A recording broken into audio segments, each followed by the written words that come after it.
தென்னக நுகர்வோர் பாதுகாப்பு இயக்க தலைவர் திருவாளர் மோகன் அவர்கள் வந்து உங்களுக்கு பயிற்சி எடுக்க வந்திருக்காரு. சிறப்பாக எடுப்பார். அதை நீங்கள் கேட்டுட்டு உங்கள் மக்களுக்கு வந்து புரியும்படி சொல்லணும். திரு மோகன் அவர்களே வருவதை நான் வரவேற்கிறேன்.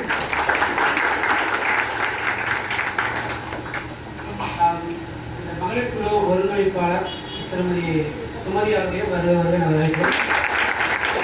இந்த பயிற்சி கூட்டத்திற்கு வருகின்ற அனைத்து மகளிர் உதவி குழு அனைவருக்கும் அனைவரையும் வரவேற்கிறேன். மாவட்ட ஆட்சித்தலைவர் மற்றும் துறையூர் வட்டார சார்பாக அனைவரையும் வருவதென வரவேற்கிறேன். இப்போ உங்கள்கிட்ட வந்து திருவாளர் மோகன் சார் அவர்கள் வந்து பயிற்சி குறித்து ஒரு பயிற்சி வந்து இருந்தாங்க. இன்று இந்த சிறப்பான நிகழ்வுக்கு வீட்டில் 1000 வேலை இருந்தாலும் வேலைகள்லாம் ஒதுக்கி வச்சுட்டு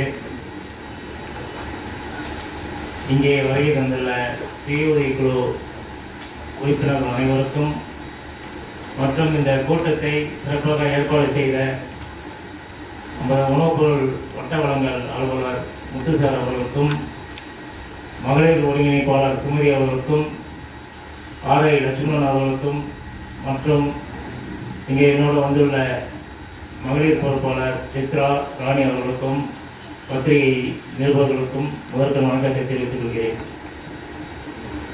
இந்த பயிற்சி எதுக்காக இது ஒரு பெரிய அரேஞ்ச்மெண்ட் பண்ணி செய்கிறாங்க அப்படின்னா, கவர்மெண்ட்டில் வந்து இன்னைக்கு விழிப்புணர்வுக்கு நுகர்வோர் விழிப்புணர்வுக்கு ரொம்ப ரொம்ப முக்கியத்துவம் கொடுக்குறாங்க. அது இந்திய அளவில் உலக அளவில் இது நடந்துட்டுருக்கு. எதுக்காக இதுக்கு இவ்வளோ முக்கியத்துவம் அப்படின்னா, இன்னைக்கு உற்பத்தியாளராக இருந்தாலும் சரி வியாபாரிகளாக இருந்தாலும் சரி பல டெக்னிக்கை யூஸ் பண்ணி எப்படியாவது அவங்க வந்து லாபம் சம்பாதிக்கணும் அப்படிங்கிறதுக்காக புது புது வித்தியை கண்டுபிடிச்சி நமக்கு வந்து அந்த விளம்பரங்கள் பல விஷயங்கள் மூலியமாக வந்து கொடுத்து நம்மளை அதனால் நம்ம நிறைய ஏமாறுறோம், நஷ்டப்படுறோம். அப்போ நம்ம ஒரு தரமான நுகர்வோராக இருக்கணும். நமக்கு விழிப்புணர்வு இருந்தால் மட்டும்தான் நம்ம எதையுமே வந்து சிந்தித்து அதை வந்து நம்ம ஏமாறாமல் வாங்கலாம். வருமானம் காப்போம் தான் இது ஒரு எச்சரிக்கை தான்.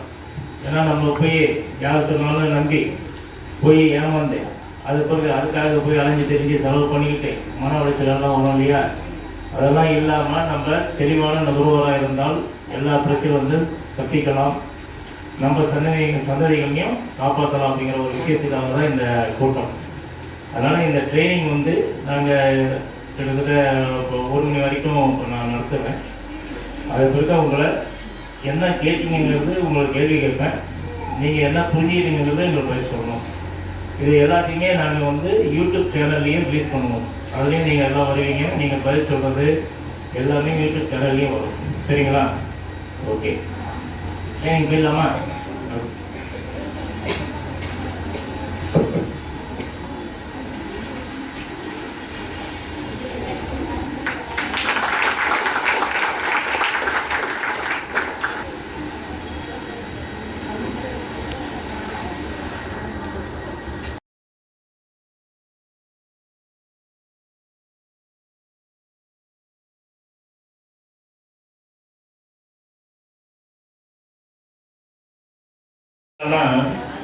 இந்த 1960 பார்த்தீங்கன்னா நுகர்வோருக்காக எந்த பாதுகாப்புமே இல்லை.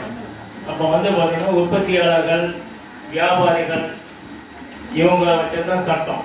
அவங்களுக்கு பாதுகாப்பான சட்டங்கள் இருந்துச்சே தவிர நம்ம நுகர்வோர்கள் இந்த பொருளை வாங்குறவங்க, ஏன்னா நுகர்வோரை வச்சு தான் எல்லாமே வியாபாரியாக இருந்தாலும் உற்பத்தியாளர் இருந்தாலும் யாராக இருந்தாலும் அவங்களுடைய டெவலப் பண்ணுற வளர்ச்சிகள் வந்து நுகர்வோரை வச்சு தான். அப்போ நுகர்வோருக்கு எந்தவித ஒரு பாதுகாப்புமோ எந்தவித உரிமையோ இல்லாமல் இருந்துச்சு. அப்போ என்ன ஆச்சுன்னா 1962 பிறகு ரால்ஃப் நாடான்னு சொல்லிட்டு ஒரு இன்ஜினியர், அவர் என்ன பண்ணாருன்னா ஃபோர்டு கார் ஒன்று வாங்கினார். வாங்கும்போது அந்த காரில் வந்து சர்வீஸ் பண்ணும்போது வந்து சவுண்ட் வந்துகிட்டே இருந்துச்சு, அவங்க வந்து ஒன்றுமே பண்ண முடியல. அப்போ என்ன பண்ணாருன்னா ஒரு கேஸ் போட்டார். இது மாதிரி நான் இந்த வண்டியை வந்து இத்தனை லட்ச ரூபா கொடுத்து வாங்கினேன், ஆனால் வந்து சர்வீஸ் சரியில்லை, நாங்கள் 300 சர்வீஸ் பண்ணோம், ஆனால் சவுண்டு வந்து ரிப்பேராக இருக்குது, எனக்கு வந்து மன உளைச்சல் ஆகிடுச்சு, சர்வீஸ் சரியில்லை, அதனால எனக்கு நிவாரணம் வேணும்னு சொல்லிட்டு கோர்ட்டில் கேஸ் போடும்போது அந்த கேஸில் வந்து அவருக்கு தீர்ப்பு வந்துச்சு. அந்த காருக்கான பணத்தை வந்து செட்டில்மெண்ட் பண்ணணும், அவர் செலவு பண்ண காசு நஷ்டஈடு எல்லாமே கொடுக்கணும்னு சொல்லிட்டு ஒரு தீர்ப்பு கொண்டு வந்தாங்க. அது வந்த பிறகுதான் அமெரிக்கா நினைச்சுன்னா, ஆகா நம்ம வந்து நுகர்வோருக்குன்னு எந்த ஒரு பாதுகாப்புமே செய்யலை, எல்லாம் வியாபாரிகளுக்கு அவங்களுக்கு சாதகமாக எல்லா சட்டமும் இருக்கு அப்படின்ட்டு அப்போ ஜான் கென்னடி அமெரிக்காவில் அதிபராக இருக்கும்போது பார்லிமெண்ட்டில் வந்து இது விஷயமா பேசி 6 உரிமைகள் கொண்டு வந்தாங்க. 6 உரிமைகள் அவங்க முதல்ல வந்து நம்ம கொண்டு வந்தாங்க, சட்டப்படியான உரிமைகள். என்னென்ன உரிமைகள் கொண்டாடுனா, முதல்ல பாதுகாப்பு உரிமை கொண்டு வந்தாங்க. பாதுகாப்பு உரிமைனா என்ன? நம்ம ஒரு பொருள் வாங்கினா அதில் வந்து நமக்கு பாதுகாப்பு இருக்கான்னு பார்க்கணும். உதாரணத்துக்கு நீங்கள் ஒரு ஃப்ரிட்ஜ் வாங்குறீங்க, ஒரு எலக்ட்ரிக் ஐட்டம்ஸ்லாம் வாங்குறீங்க இல்லையா, அயன் பாக்ஸ் வாங்குறீங்க, இதெல்லாம் வாங்கும்போது என்னன்னா அது பாதுகாப்பு நீங்கள் வாங்கி வீட்டில் வந்து போடும்போது வந்து ஷாக் அடிச்சு நிறைய பேர் இந்த செய்தியெல்லாம் பார்த்துருக்க முடியா, ஷாக் அடிச்சு மயக்கம் போட்டு வந்தாங்க, செத்து போயிட்டாங்கலாம் வருது. அப்போ வந்து நமக்கு வந்து பாதுகாப்பு இருக்கா, ஒரு பொருள் வாங்கினா அதில் பாதுகாப்பு இருக்காங்கிறது நமக்கு முக்கியம். அந்த பாதுகாப்பை வந்து நம்ம பார்க்கறதுக்கு சட்ட ரீதியான உரிமைகள் இருக்கு, ரைட்டுங்களா? பாதுகாப்பை பார்த்தோன்னே அடுத்தது என்ன பண்ணுறோம், அந்த பொருள் என்ன, அதை விவரம்லாம் நம்ம கேட்குறோமா? தகவல் பெறும் உரிமை. தகவல் பெறும் உரிமை வந்து ஒரு பொருளை நீங்கள் ஒரு ஃப்ரீஜர் வாங்கினா இது என்ன கம்பெனி, இது எத்தனை இது இருக்குது, ஃப்ரிட்ஜ் எவ்வளோ கரண்ட் எவ்வளோ இருக்கும், இதெல்லாம் சர்வீஸ் எப்போ, வாரண்டி இருக்கா, இதெல்லாம் பல விஷயங்கள் நம்ம கேட்குறோமா? அப்போ கேட்டு விவரத்தை தெரிஞ்சுட்டோம், ஃப்ரிட்ஜை வாங்கணும் முடிவு பண்ணியாச்சு. அப்போ என்ன ஆகும், ஃப்ரிட்ஜை வந்து ஒரு 10 கம்பெனி வச்சுருக்கோம். அப்போ கடைக்காரன் வந்து இந்த கம்பெனி தான் நீங்கள் வாங்கணும்னு கட்டாயப்படுத்தக்கூடாது. அப்போ தேர்ந்தெடுக்கிற உரிமை, நமக்கு என்ன கம்பெனி வேணுமோ அந்த பொருளை தேர்ந்தெடுக்கிறதுக்கு நமக்கு உரிமை இருக்குது. அது 3வது உரிமை, தேர்ந்தெடுக்கிறது. சரி, தேர்ந்தெடுத்தாச்சு, வீட்டுக்கு எடுத்துகிட்டு வந்துட்டோம். வந்த பிறகு என்ன ஆகும், அவன் போட்டதெல்லாம் நல்லா லைட் எரியும், எல்லாம் பண்ணோம், ஓகே. வீட்டுக்கு வந்தோடனே ஏதோ ஒரு ரிப்பேர் ஆகும். நம்ம எடுக்கும்போதே வாரண்டி கேரண்டி எல்லாத்தையும் கேட்டு கார்டெல்லாம் கொடுப்பாங்க, பில்லெல்லாம் கொடுப்பாங்க, வாங்கிட்டு வந்துடும். இங்கே ரிப்பேர் ஆனோடனே என்ன பண்ணுறோம், வீட்டில் சண்டை போடுறோமா? இல்லை, வேற அந்த கடைக்காரனுக்கு சொல்லி எப்போ எடுத்துகிட்டு வந்தால் இந்த மாதிரி இது சரியில்லை, இந்த சவுண்டு வருது, ரிப்பேர் இருக்குன்னு நம்ம புகார் கொடுப்போம். கொடுக்கும்போது அவன் என்ன பண்ணணும்னா உடனே வந்து அவன் சர்வீஸ் என்ன கம்பெனி, அந்த கம்பெனி சர்வீஸ் காரணமாக இந்த கடைக்காரனும் வந்து பார்த்து அந்த பிரச்சனைகளை நம்ம ரெக்டிஃபை பண்ணி கொடுக்குறோம். அப்போ கொடுத்தானா பிரச்சனை முடிஞ்சிடுச்சு. அப்போ கொடுக்கலன்னா என்ன பண்ணுவீங்க, அவனுக்கு முறையிடுறோம். முறையீட்டு உரிமைன்னு ஒரு உரிமை, முறையிடுறதுக்கு நமக்கு ரைட்ஸ் இருக்கு. முறையிட்டு அவன் வந்து அதை சரியாக சால்வ் பண்ணணும்னு வச்சுக்கோங்க. அடுத்தது என்ன பண்ணணும், நுகர்வோர் குறைதீர் உரிமைன்னு ஒன்று இருக்கு. நுகர்வோர் குறைதீர் உரிமை வந்து என்னன்னா, இந்த நுகர்வோருக்காக, பாதிக்கப்பட்ட நுகர்வோருக்காக அந்த தீர்ப்பு நியாயம் கிடைக்கிறதுக்காக ஒரு நுகர்வோர் குறைதீர் ஆணையம் அப்படின்னு சொல்லிட்டு ஒரு ஆணையம் வந்து நுகர்வோருக்காகவே இருக்கு. அது என்னன்னா, ஒவ்வொரு மாவட்டத்திலையும் அந்த ஆணையம் இருக்கும். இப்போ திருச்சியில் இருக்குன்னா திருச்சி கோர்ட்டுக்குள்ள இருக்கு, அதில் ஒவ்வொரு டிஸ்ட்ரிக்ட்லையும் அது இருக்கும். நுகர்வோர் குறைதீர் ஆணையம் 3 அடுக்காக இருக்கு.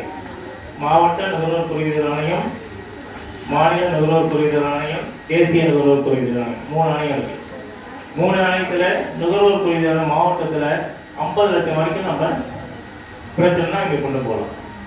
50 லட்சத்துக்குள்ள எந்த மாதிரி நஷ்டம் கேட்டாலும் சரி, எந்த மாதிரி பிரச்சனையாக இருந்தாலும் நம்ம மாவட்ட லெவலில் கொண்டு போகலாம். 50 லட்சத்துக்கு மேலே 2 கோடி வரைக்கும் மாநில நுகர்வோர் குறைதீர் ஆணையத்துக்கு கொண்டு போகலாம். 2 கோடிக்கு மேலே அந்த வேல்யூ இருக்குன்னா நம்ம தேசிய நுகர்வோர் குறைதீர் ஆணையம். இந்த 3 அடுக்காக இருக்கு. இந்த குறைதீர் ஆணையத்துக்கு போறாமே நமக்கு என்ன பலன் கிடைக்கும் அப்படின்னு நம்ம கேட்கலாம் இல்லையா? குறைதீர் ஆணையத்துக்கு போனோம்னா நம்ம வந்து என்ன பொருள் வாங்கணுமோ வாங்கினக்கூடிய ஆதாரங்கள் இருக்கும். அதை எடுத்துக்கிட்டு ப்ராப்பர் ஆவணம் கொடுத்து ஒரு புகார் கொடுத்தா அவங்க என்ன பண்ணுவாங்கன்னா உடனே வந்து அந்த கம்பெனியில் வந்து ஒரு நோட்டீஸ் அனுப்பி அதை ரெக்டிஃபை பண்ணிட்டு கேட்பாங்க. அதெல்லாம் கேட்கும்போது அதில் என்ன நமக்கு தீர்வு கிடைக்கும்னா, ஒன்று பொருளை மாற்றி கொடுக்க சொல்லுவாங்க, இல்லை பொருளுக்குரிய பணத்தை கொடுக்க சொல்லுவாங்க. இதில் மன உளைச்சல் ரொம்ப அவங்க அலையை விட்டு நிறைய பண்ணியிருந்தாங்கன்னா நமக்கு நஷ்டஈடுன்னு சொல்லிட்டு மன உளைச்சல் தேவைகளை பணிச்சுட்டு நஷ்டஈடு கொடுக்க சொல்லுவாங்க. அப்போ அந்த கோட்டுக்கு செலவு பண்ணுறோம் இல்லையா, அந்த செலவு தொகையை அவங்க கொடுக்க சொல்லுவாங்க. இது எல்லாமே போனோம்னா நமக்கு அங்கே கிடைக்கும். ஸோ நமக்கு எதுவுமே கிடைக்கல அப்படின்னு சொல்லிட்டு இருக்க முடியாது. நுகர்வோர் குறைதீர் ஆணையத்தில் எல்லாமே கிடைக்கும். சரி, இது 5வது உரிமை முடிச்சா. அடுத்து இதெல்லாம் தெரியணும்னா என்ன பண்ணணும்? இதெல்லாம் தெரிஞ்சாதான் நம்ம போக முடியும், கேட்க முடியும். எதுவுமே தெரியணும்னா என்ன பண்ணணும்? அதனால நுகர்வோர் கல்வி பெறும் உரிமை. கல்வி ரொம்ப முக்கியம். எந்த ஒரு விஷயத்தையும் நமக்கு தெரிஞ்சாதான் போய் கேள்வி கேட்க முடியும். தெரியாம போய் நம்ம நின்னாலும் செய்வாங்க, அவன் என்ன பண்ணுவான், நமக்கு காப்பி டீ வாங்கி கொடுத்து, உன்ன மாதிரி ஆளே இல்லைம்மா, சூப்பர் மார்க்கெட் வந்து கேட்டீங்கன்னு சொல்லிட்டு உங்களை அப்படியே ஐஸ் வச்சு அப்படியே திருப்பி விட்டுருவான். அப்போ நம்ம எதுக்காக போனோமோ அந்த வேலையை நடக்காது, இல்லை அவன் சொல்றதை காட்டி நம்ம ஏமாந்து வந்துடுவோம். ஸோ அதனால கல்வி பெறும் உரிமை ரொம்ப முக்கியம். ஏன்னா நம்ம இந்த நாட்டில் வாழ்றோம், சமுதாயத்தில் வாழ்றோம்னா நிறைய பிரச்சனைகளை நம்ம என்ன நடக்குதுன்னு கேட்கணும்.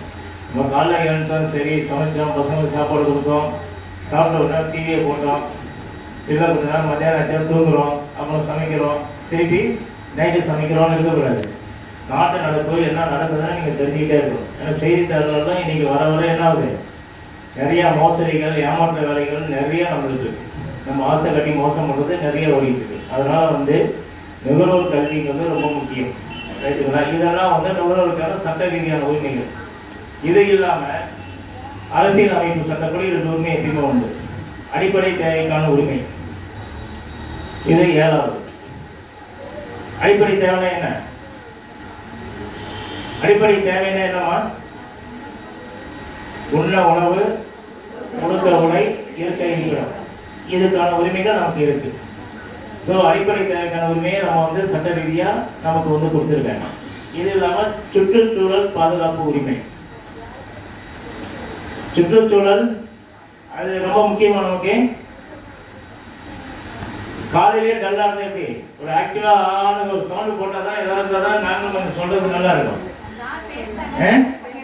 சுற்றுச்சூழல் நான் சொல்றது கேட்குதா உங்களுக்கு? எப்போ இருக்கு கேட்குதா? சுற்றுச்சூழல் உரிமைனா இப்போ நம்ம இருக்கிறோம் இல்லையா, இருக்கிறது சுற்றி இருக்கிற இடம்லாம் இருக்குல்ல, மரம், செடி, நீர், காற்று, இதெல்லாம் இருக்கு இல்லையா, இதெல்லாம் சுகாதாரமாக இருந்தால் தான் நம்ம ஆரோக்கியமாக இருக்க முடியும். அப்போ என்ன பண்ணோம், நம்மளை சுற்றி இருக்கிறதெல்லாம் சுத்தமாக இருக்கான்னு பார்க்கணும். ஒரு 10 வீடு தள்ளி சாக்கடை பெருசாக இருக்கும், அது பண்ணி 10 பண்ணி கஞ்சிட்டு இருக்கோம். நம்ம அதை தாண்டி தான் வருவோம். கேட்டால் அவங்க வீட்டுக்கு முன்னாடி தான் இருக்கேன், நமக்கு என்ன, நம்ம 10 வீடு தள்ளி இருக்கோம். என்ன ஆகும், அந்த சாக்கடை கொஞ்சம் நேராக 10 வீடு தள்ளி நம்மளை கழிக்கும். கழிச்சுன்னா நோயெல்லாம் வருதா? அப்போ என்ன பண்ணணும்னா நம்மளை சுற்றி இருக்கிற எல்லா இடமும் சுத்தமாக இருக்கும். அப்போ அந்த சுகாதாரம், சுற்றுச்சூழலை பாதுகாக்கிற உரிமை நமக்கு இருக்கு. ஏன்னா இது நம்மளை கிடைச்சா மட்டும் பார்த்தாது, சின்ன குழந்தைங்களா இருக்கும். சின்ன குழந்தைங்க கிடைச்சோன்னா அது அர்த்தப்படலாம், நம்ம எவ்வளோ பார்த்துட்டு தான் இருக்கும். அதனால சுற்றுச்சூழலை எல்லாத்துலேயும் பேணி காக்கணும். அது இந்த உரிமைகள் எல்லாமே நமக்கு இருக்கு, சட்ட ரீதியான உரிமைகள். சரி, இதெல்லாம் நமக்கு உரிமைகள் இருக்கு. முதல்ல நுகர்வோர்னா யாரு?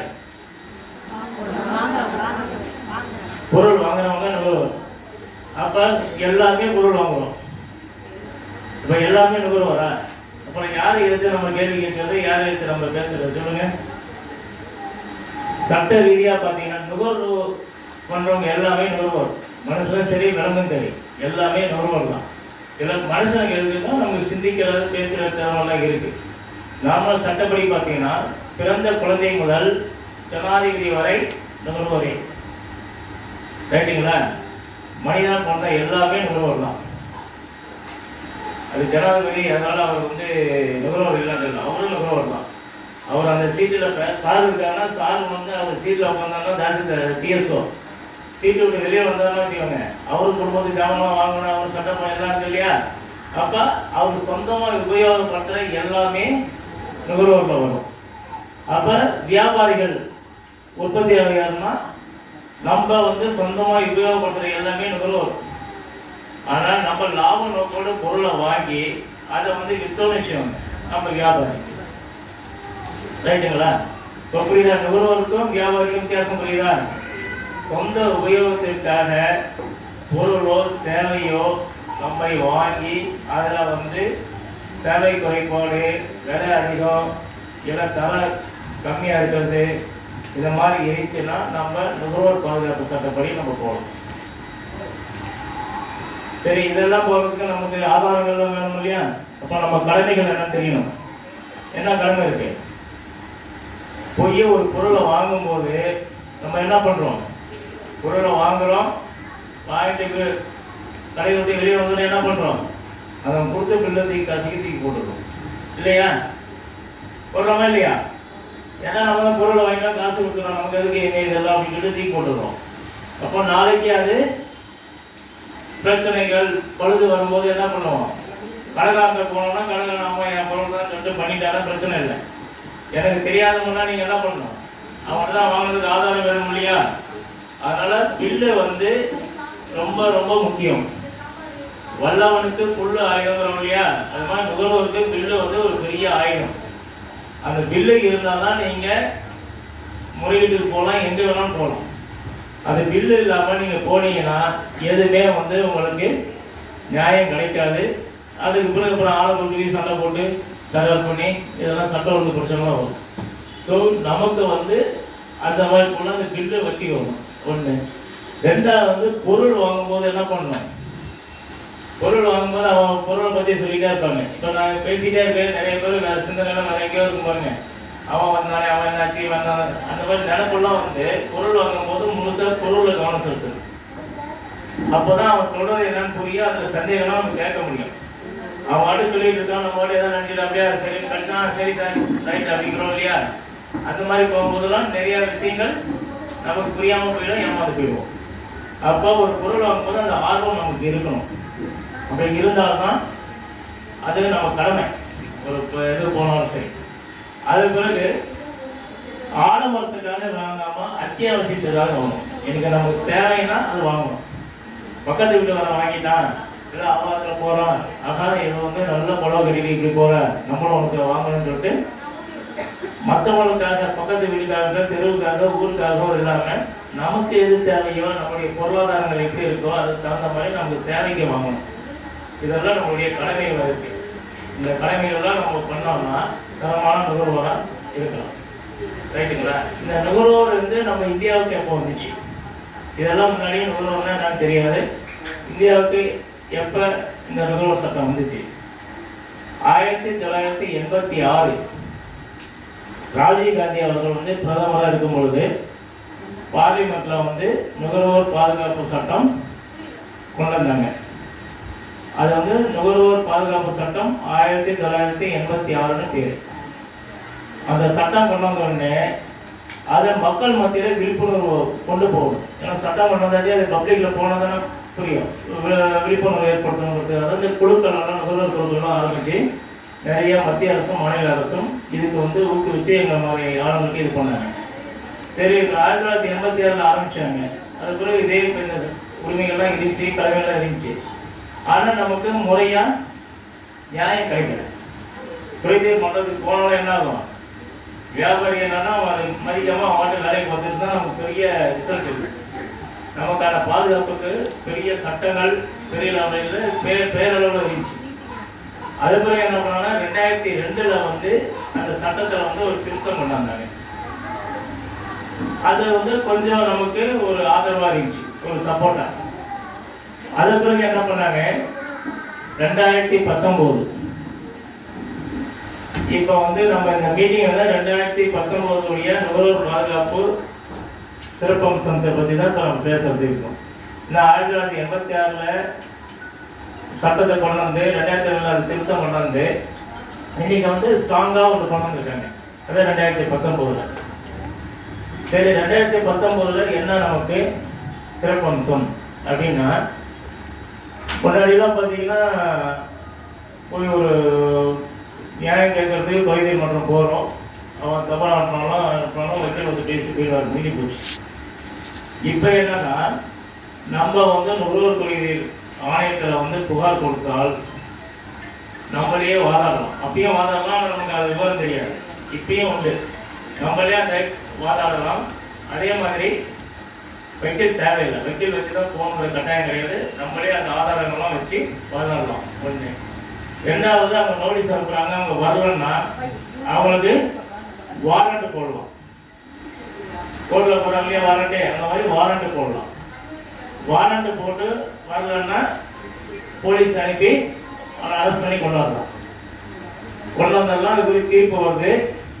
தீர்ப்பில் வந்து ஒரு 5 லட்ச ரூபா நஷ்டீடு போட்டாங்க. நஷ்டீடு போட்ட உடனே அவன் பண்ணணும், மேல்முறையீடு போவான். நஷ்டீடு போட்ட உடனே மேல்முறையீடுக்கு முன்னாடி ஈஸியாக போயிடலாம். இப்போ நீங்கள் ஒரு 5000 பிரச்சனைக்கு கோர்ட்டுக்கு போறீங்க, உங்களுக்கு 1 லட்ச ரூபா நஷ்டீடுன்னு முடிவு பண்ணிட்டாங்க, ஜட்ஜ்மெண்ட் தீர்ப்பு வந்துடுச்சு. அப்போ என்ன பண்ணுவாங்க, முன்னாடி முறையீடுனா அவங்க நேராக நம்ம மாநில இதுக்கு போயிடுவான். போகும்போது நீங்கள் இந்த 5000 ரூபாய்க்காக திருப்பி நீங்கள் போய் அலைய முடியாது, சுத்த முடியாததாக என்ன பண்ணுவீங்க, அப்படியே விட்டுறீங்க. அது உங்களுக்கு பிரோஜனம் இல்லாமல் போயிடும். ஆனால் இப்போ இந்த சட்டத்தில் வந்து 1 லட்ச ரூபா நஷ்டீடு போட்டு தீர்ப்பு கொடுத்தால் அவன் மேல்முறையீடு போனா அங்கே 50,000 முன்னாடி பணம் கட்டி தான் அவன் மேல்முறையீடு போக முடியும். முன்ன மாதிரி சும்மாவே போய் ஒரு ஃபைல் பண்ண முடியாது. அந்த மாதிரி பண்ணுறதுக்கு இப்போ முடியாது. அதனால வந்து மேல்முறையீடு போனால் அது போகணும். அது நிறைய பேர் அது போகிறது கிடையாது இப்போ. ஏன்னா அந்த நஷ்டீடெல்லாம் திருப்பி அங்கே கட்டி போகிறதுக்கு யோசிப்பாங்க. இன்னொரு விஷயம் என்னன்னா, இந்த பணம் 5 லட்ச ரூபாய் கட்டணும்னு வச்சுக்கோங்க, என்ன பண்ணணும்னா அவன் சொத்தை வந்து ஜப்தி பண்ணணும். முன்னாடி வந்து அந்த அதிகாரம்லாம் நுகர்வோர் கோர்ட்டுக்கு இல்லை. சொத்தை ஜப்தி பண்ணுற அதிகாரம் ஜப்தி பண்ணி நமக்கு ரெக்கவரி பண்ணி கொடுக்கறதுக்கான இதில் சட்ட திருத்தங்களை கொண்டு வந்து நமக்கு ஸ்ட்ராங்காக இருக்கு. அப்போ என்னன்னா, சரி இது நம்ம நுகர்வோர் போகிறோம், இதே தானே இதில் சிவில் கேஸ்லேயும் செய்கிறாங்க, கோர்ட்லேயும் செய்கிறாங்க அப்படிங்கிறீங்க அப்படின்னு ஒரு இது உங்களுக்கு சந்தேகம் இருக்கா? யாரும் சந்தேகமாக கேட்க மாட்டேங்கிறீங்க. ஏதாவது கேள்வி கேட்டால் நாமளும் பதில் சொல்றது கரெக்டாக இருக்கும். ரைட்டா? நாங்கள் எதுவுமே அது போய் கோர்ட்டுக்கு போகணும், நுகர்வோர் கோர்ட்டுக்கு நாங்கள் வைக்கிறது கடவுள் கேட்டு ஏன் கொடுத்தோன்னா அவர் பார்த்துட்டு போகிறாரு அப்படிம்போம். அது என்னன்னா, சிவில் கோர்ட்டுக்கு போனால் 10 வருஷம் 20 வருஷம் நடக்குதா கேஸு? அதுக்குள்ளே நம்ம இருக்கோமா இல்லையாங்க நமக்கும் தெரியாது. இப்போ நுகர்வோர் கோர்ட்டு பொறுத்த வரைக்கும் 90 நாளில் வந்து நம்ம கல்யாணம் தீர்வு கொடுக்கணும்னு சொல்லிட்டு ஒரு சட்டம் இருக்கு. அந்த சட்டப்படி அவன் வந்து விரைவாக நடத்தணும். ஒன்று இன்னொரு விஷயம் வந்து, நீங்கள் வந்து நஷ்டஈடு ஒரு இப்போ 50 லட்ச ரூபா வரைக்கும் மாவட்ட நுகர்வோர் கோயில் மன்றத்தில் இருக்கு. இப்போ ஒரு 20 லட்ச ரூபா நீங்கள் நஷ்டஈடு கேட்டு ஒரு கேஸ் வந்து வழக்கு போறீங்கன்னு வச்சுக்கோங்க. இதில் சிவில் கேஸுக்கு போனால் என்ன ஆகும்? 1,60,000 ரூபாய் நீங்கள் முதல்ல காம்பூட்டி கட்டி ஆகணும். அதுபோல் வக்கீல் ஃபீஸு, அதுபோல் கேஸு, அது பல வருஷம் நடக்கும் இல்லையா? முதல்ல நம்ம 1,60,000 ரூபாய் கட்டுறதுக்கு தயாராக இருக்கணும்ல. இது நுகர்வோர் குறைதீர் ஆணையத்தில் பார்த்தீங்கன்னா 50 லட்சம் வரைக்கும் போனால் கூட அதிகபட்சம் 5,000 ரூபாய்க்கு மேலே செலவு இருக்காது. புரியுதுங்களா? விரைவா தீர்ப்பு வரும். தீர்ப்பு எல்லாமே நுகர்வோருக்கு சாதகமாக வரும். வியாபாரி காசு கொடுத்து தீர்ப்பு வாங்க முடியாது, நுகர்வோருக்கு சாதகமாக வரும். அதே மாதிரி தேவைன்னா முன்னாடி வந்து கோர்ட்டில் வந்து ஜட்ஜ்மெண்ட் தான். இப்போ இந்த 2019 பிறகு சமரசம் அப்படிங்கிற ஒரு சிஸ்டத்தை நுகர்வோர் கோர்ட்லையும் கொண்டு வந்திருக்காங்க. கேஸ் நடந்துகிட்டு இருக்கு. சரி நீங்கள் வந்து வேணாம் நம்ம பேசி நம்மளே முடிவு பண்ணிக்கலாம் அப்படின்ட்டு என்ன பண்ணலாம், அந்த வியாபாரி நேராக நம்மகிட்டயே வந்து பேசலாம். அதுக்கு வந்து சட்ட ரீதியாக அலோவ் பண்ணணும். முன்னாடி அந்த மாதிரி கிடையாது. அலோவ் பண்ணும்போது நம்ம உட்காந்து பேசி அதில் ஒரு தீர்ப்பு வந்து ஒரு நமக்குள்ளே ஒரு முடிவு வந்து அதுக்குள்ளே எழுதி கொடுத்து கேஸை நம்ம வழக்கை வந்து வாங்கிக்கலாம். ஸோ இந்த சமரசம் அப்படிங்கிறது நமக்கு வந்து இந்த 2019 சட்டத்தில் நமக்கு அது வந்து. ஸோ இதெல்லாம் வந்து நமக்கு வந்து மிகப்பெரிய அரண். இன்னைக்கு நம்ம கன்சியூமர் கோர்ட்டுக்கு போகிறோம், கேஸை போடுறோம்னா வியாபாரியாக இருந்தாலும் உற்பத்தியாளராக இருந்தாலும் என்ன பண்ணுவாங்க, பயப்பட ஆரம்பிச்சிட்டாங்க. முன்னாடியெல்லாம் பயங்கர இருக்காது, நீ எங்கே வேணாலும் போகுமா, இப்போல்லாம் போகணும்னு பயப்படுவாங்க. ஸோ அதனால வந்து நம்ம எந்த மாதிரி ஒரு பிரச்சனையாக இருந்தாலும் தைரியமாக நம்ம வந்து நுகர்வோர் ஆணையத்துக்கு போய் வழக்கு தொடரலாம். ஏன்னா பாதுகாப்பு நமக்கு ஏமாந்துட்டோமே நம்ம ஃபீல் பண்ணிக்கிட்டு தலைவிதியான உட்காந்துருக்க வேண்டிய அவசியம் இல்லை. நேராக வந்து நம்ம முறையிட்டு போகலாம். இதுக்கெல்லாம் நமக்கு என்ன வேணும், முதல்ல தைரியம் வேணும், பேசுகிற துணிச்சல் வேணும். ரெண்டுக்கும் பார்த்துட்டு வீட்டுக்குள்ள நம்ம எவ்வளோ பலமாக பேசுகிறோம், நம்ம சவுண்டு பக்கத்து வரைக்கும் கேட்கும். ஆனால் வெளியே வந்து என்ன பண்ணுறோம், நீங்கள் பேசுறது உங்களுக்கே கேட்காத அளவுக்கு பேசுகிறோம் இல்லையா? அதனால வீடும் சரி, நாடும் சரி, சமுதாயம் சரி, எல்லாம் ஒன்று தான். பேசுகிற விஷயங்கள் நியாயமாக பேசணும், தைரியமாக ஸ்ட்ராங்காக பேசணும். அது பேசினால்தான் நீங்கள் வந்து ஜெயிக்க முடியுமே தவிர பேசுறது தயங்கிட்டு இருந்தால் உங்களால் ஜெயிக்கவே முடியாது. அதனால நுகர்வோர் பாதுகாப்பு சட்டங்கள் வந்து உங்களுக்கு மிகப்பெரிய அரண். உங்களை யாரும் அசைக்கவே பார்க்க முடியாது. பெரிய எவ்வளோ பெரிய கம்பெனாக இருந்தாலும் உங்களை ஒன்றுமே பண்ண முடியாது. காரணம் என்னன்னா உங்கள்கிட்ட ஆதாரங்கள் கரெக்டாக இருக்கும். அது இல்லாமல் நீங்கள் எதுவுமே பண்ண முடியாது. பில்லு இல்லை தொடங்கிடுச்சு, நான் என்ன பண்ணுவோம், ஒன்றும் பண்ண முடியாது. அப்போ அவங்கள்ட்ட யாராவது தெரிஞ்சவங்களை வச்சு பேசி எப்போ இது பண்ணி கொடுப்பா, இது செஞ்சு கொடுப்பான்னு செஞ்சு கொடுத்தா ரைட்டு, இல்லைன்னா முடிஞ்சு போச்சு இல்லையா? அதனால் ஒரு பொருள் வாங்கணும், அந்த பொருள் போகிற வரைக்கும் அந்த பில்லு நம்ம என்ன பண்ண போகிறோம், அதுக்காக ஆளை போட்ட பாதுகாக்க போகிறோம். பில்லை வாங்குறோம், ஒரு ஃபைலாக போடுறோம், தூக்கி நிறைய புடவை அடிக்க வச்சுருக்கீங்களா, அது கீழே அடிக்கல வச்சுட்டு அதை மட்டும் கிடக்கும். நம்ம எப்போ தெரியும் அப்போ எடுத்துக்கணும் இல்லையா? அதனால பில்லை வந்து எந்த பில் வாங்கினாலும் அலட்சியமாக தூக்கி போட்டாதீங்க. அது ரொம்ப ரொம்ப முக்கியம். சரி, பாதுகாப்பு உங்களுக்கு நுகர்வோர் பற்றி தெரிஞ்ச நுகர்வோர்னா யாரும் தெரிஞ்சுக்கிட்டீங்க, உரிமைகள் தெரிஞ்சுக்கிட்டீங்க, கடன்கள் தெரிஞ்சுக்கிட்டீங்க, சட்ட ரீதியாக நமக்கு என்னென்ன இருக்குங்கிறது இன்னும் சொல்கிறேன். சரி, அதே மாதிரி வந்து இப்போ காலையில் எழுந்திருக்கிறீங்க இல்லையா? எழுந்த உடனே என்ன சவுண்ட் கேட்குது உங்களுக்கு? எழுந்திருக்கும் போது என்ன சவுண்ட் கேட்குது? பறவைகள். அதெல்லாம் நம்ம அதை வரையிலே தூங்குவோம். நல்லா பறவைகள் இனிமையாக இருக்கும்ட்டு நம்மளை எழுப்புற சவுண்ட் எது? அதுக்கு அடுத்தது அதெல்லாம் விட்டுருங்க. வெளியில இருக்க சவுண்ட் என்ன வரும்? அம்மா பால்னு ஒரு சவுண்ட் வருதா? பெல்லாட்டிக்கிட்டே வருவானே, பால் வரா? அப்படியா வரலையா? வரல. அப்ப எதுக்கு வர பெல் அடிக்கணும்? அம்மா பால்னு பால் கொடுக்கறதுக்காக உங்களை எழுப்புறான் இல்லையா? நம்ம நுகர்வோர்ல என்ன யோசிக்கிறோம் அதை பத்தி? பாலுக்கு பெல் அடிக்கிற ஏமா நீங்க ஏமாறதுக்கு தயாராகிக்கோங்க. இனிமே உங்களை ஏமாத்திக்கிட்டே இருப்போம். நீங்க வாங்கணும் எச்சரிக்கை பண்ணி தான் நமக்கு. காரணம் என்னன்னா பெல் அடிக்கும்போது பால் ஊத்துறோம்னா பால் நம்ம கொடுக்குறோம், ஊத்தல கொடுக்குறோம். அப்ப என்ன பண்றோம்? தண்ணி கலப்புறோமா? கலந்து தண்ணி கலந்து தான் கொடுக்குறான். ரைட்டு, தண்ணி கலந்து பாலை கொடுத்துட்டோம். அது பிறகு என்ன பண்றோம்? போய் பாலை காய்ச்சலும், டீ காஃபி எல்லாம் போடுறோம், சர்க்கரை போடுறோம், எல்லாம் போடுறோம். சர்க்கரை எல்லாம் கலப்படம் இருக்கா? டீ தூள்லாம் கலப்படம் இருக்கா? அதெல்லாம் கலப்படம் என்ன கலக்குறாங்கன்னா உங்களுக்கு இருக்கும். அதனால அது கலப்படம். அதெல்லாம் வந்து அது சாப்பிட்றது என்ன ஆரோக்கியம் கிடைக்கும். சரி, காஃபி சாப்பிட்டு அது பேஸ்ட்டு ட்ரெஸ் பண்ணுறோமா? பேஸ்ட்டில் கோழி பேஸ்ட்டு அதுலேயும் கலப்படம் வருது, ட்ரெஸ்லேயும் வருது. அதாவது குளிக்கிற சோப்பு இதெல்லாம் முடிச்சுட்டு என்ன பண்ணுறோம்? அதெல்லாம் தெரியுங்கிறத என்ன பண்ணுறோம்? போய் கண்ணாடி முன்னாடி போய் நிற்கிறோம். இருக்கிற மேக்கப் என்னென்ன ஆயில்மெல்லாம் இருக்கு எல்லாத்தையும் பூசி மேக்கப் பண்ணுறோமா? அந்த கிரீம் எல்லாமே என்ன கெமிக்கல் எல்லாம் கலந்து அது வருது. அதை வந்து நீங்கள் மேக்கப் போட்டு எவ்வளோ நேரம் நிற்கும்? 1 மணி நேரம் நிற்கும். அது கூட வேலை பார்த்தீங்கன்னா அந்த வேலை சேர்ந்து பார்த்தோன்னா ஏற்கனவே சாதாரணமாக நல்லா அழகாக இருக்கிறது கூட கொஞ்சம் போயிடுவோம் இல்லையா? அப்போ வந்து கலப்படங்கள் வந்து உங்களுக்கு வந்து வாழ்வோடு இணைஞ்சு வந்துக்கிட்டே இருக்கு.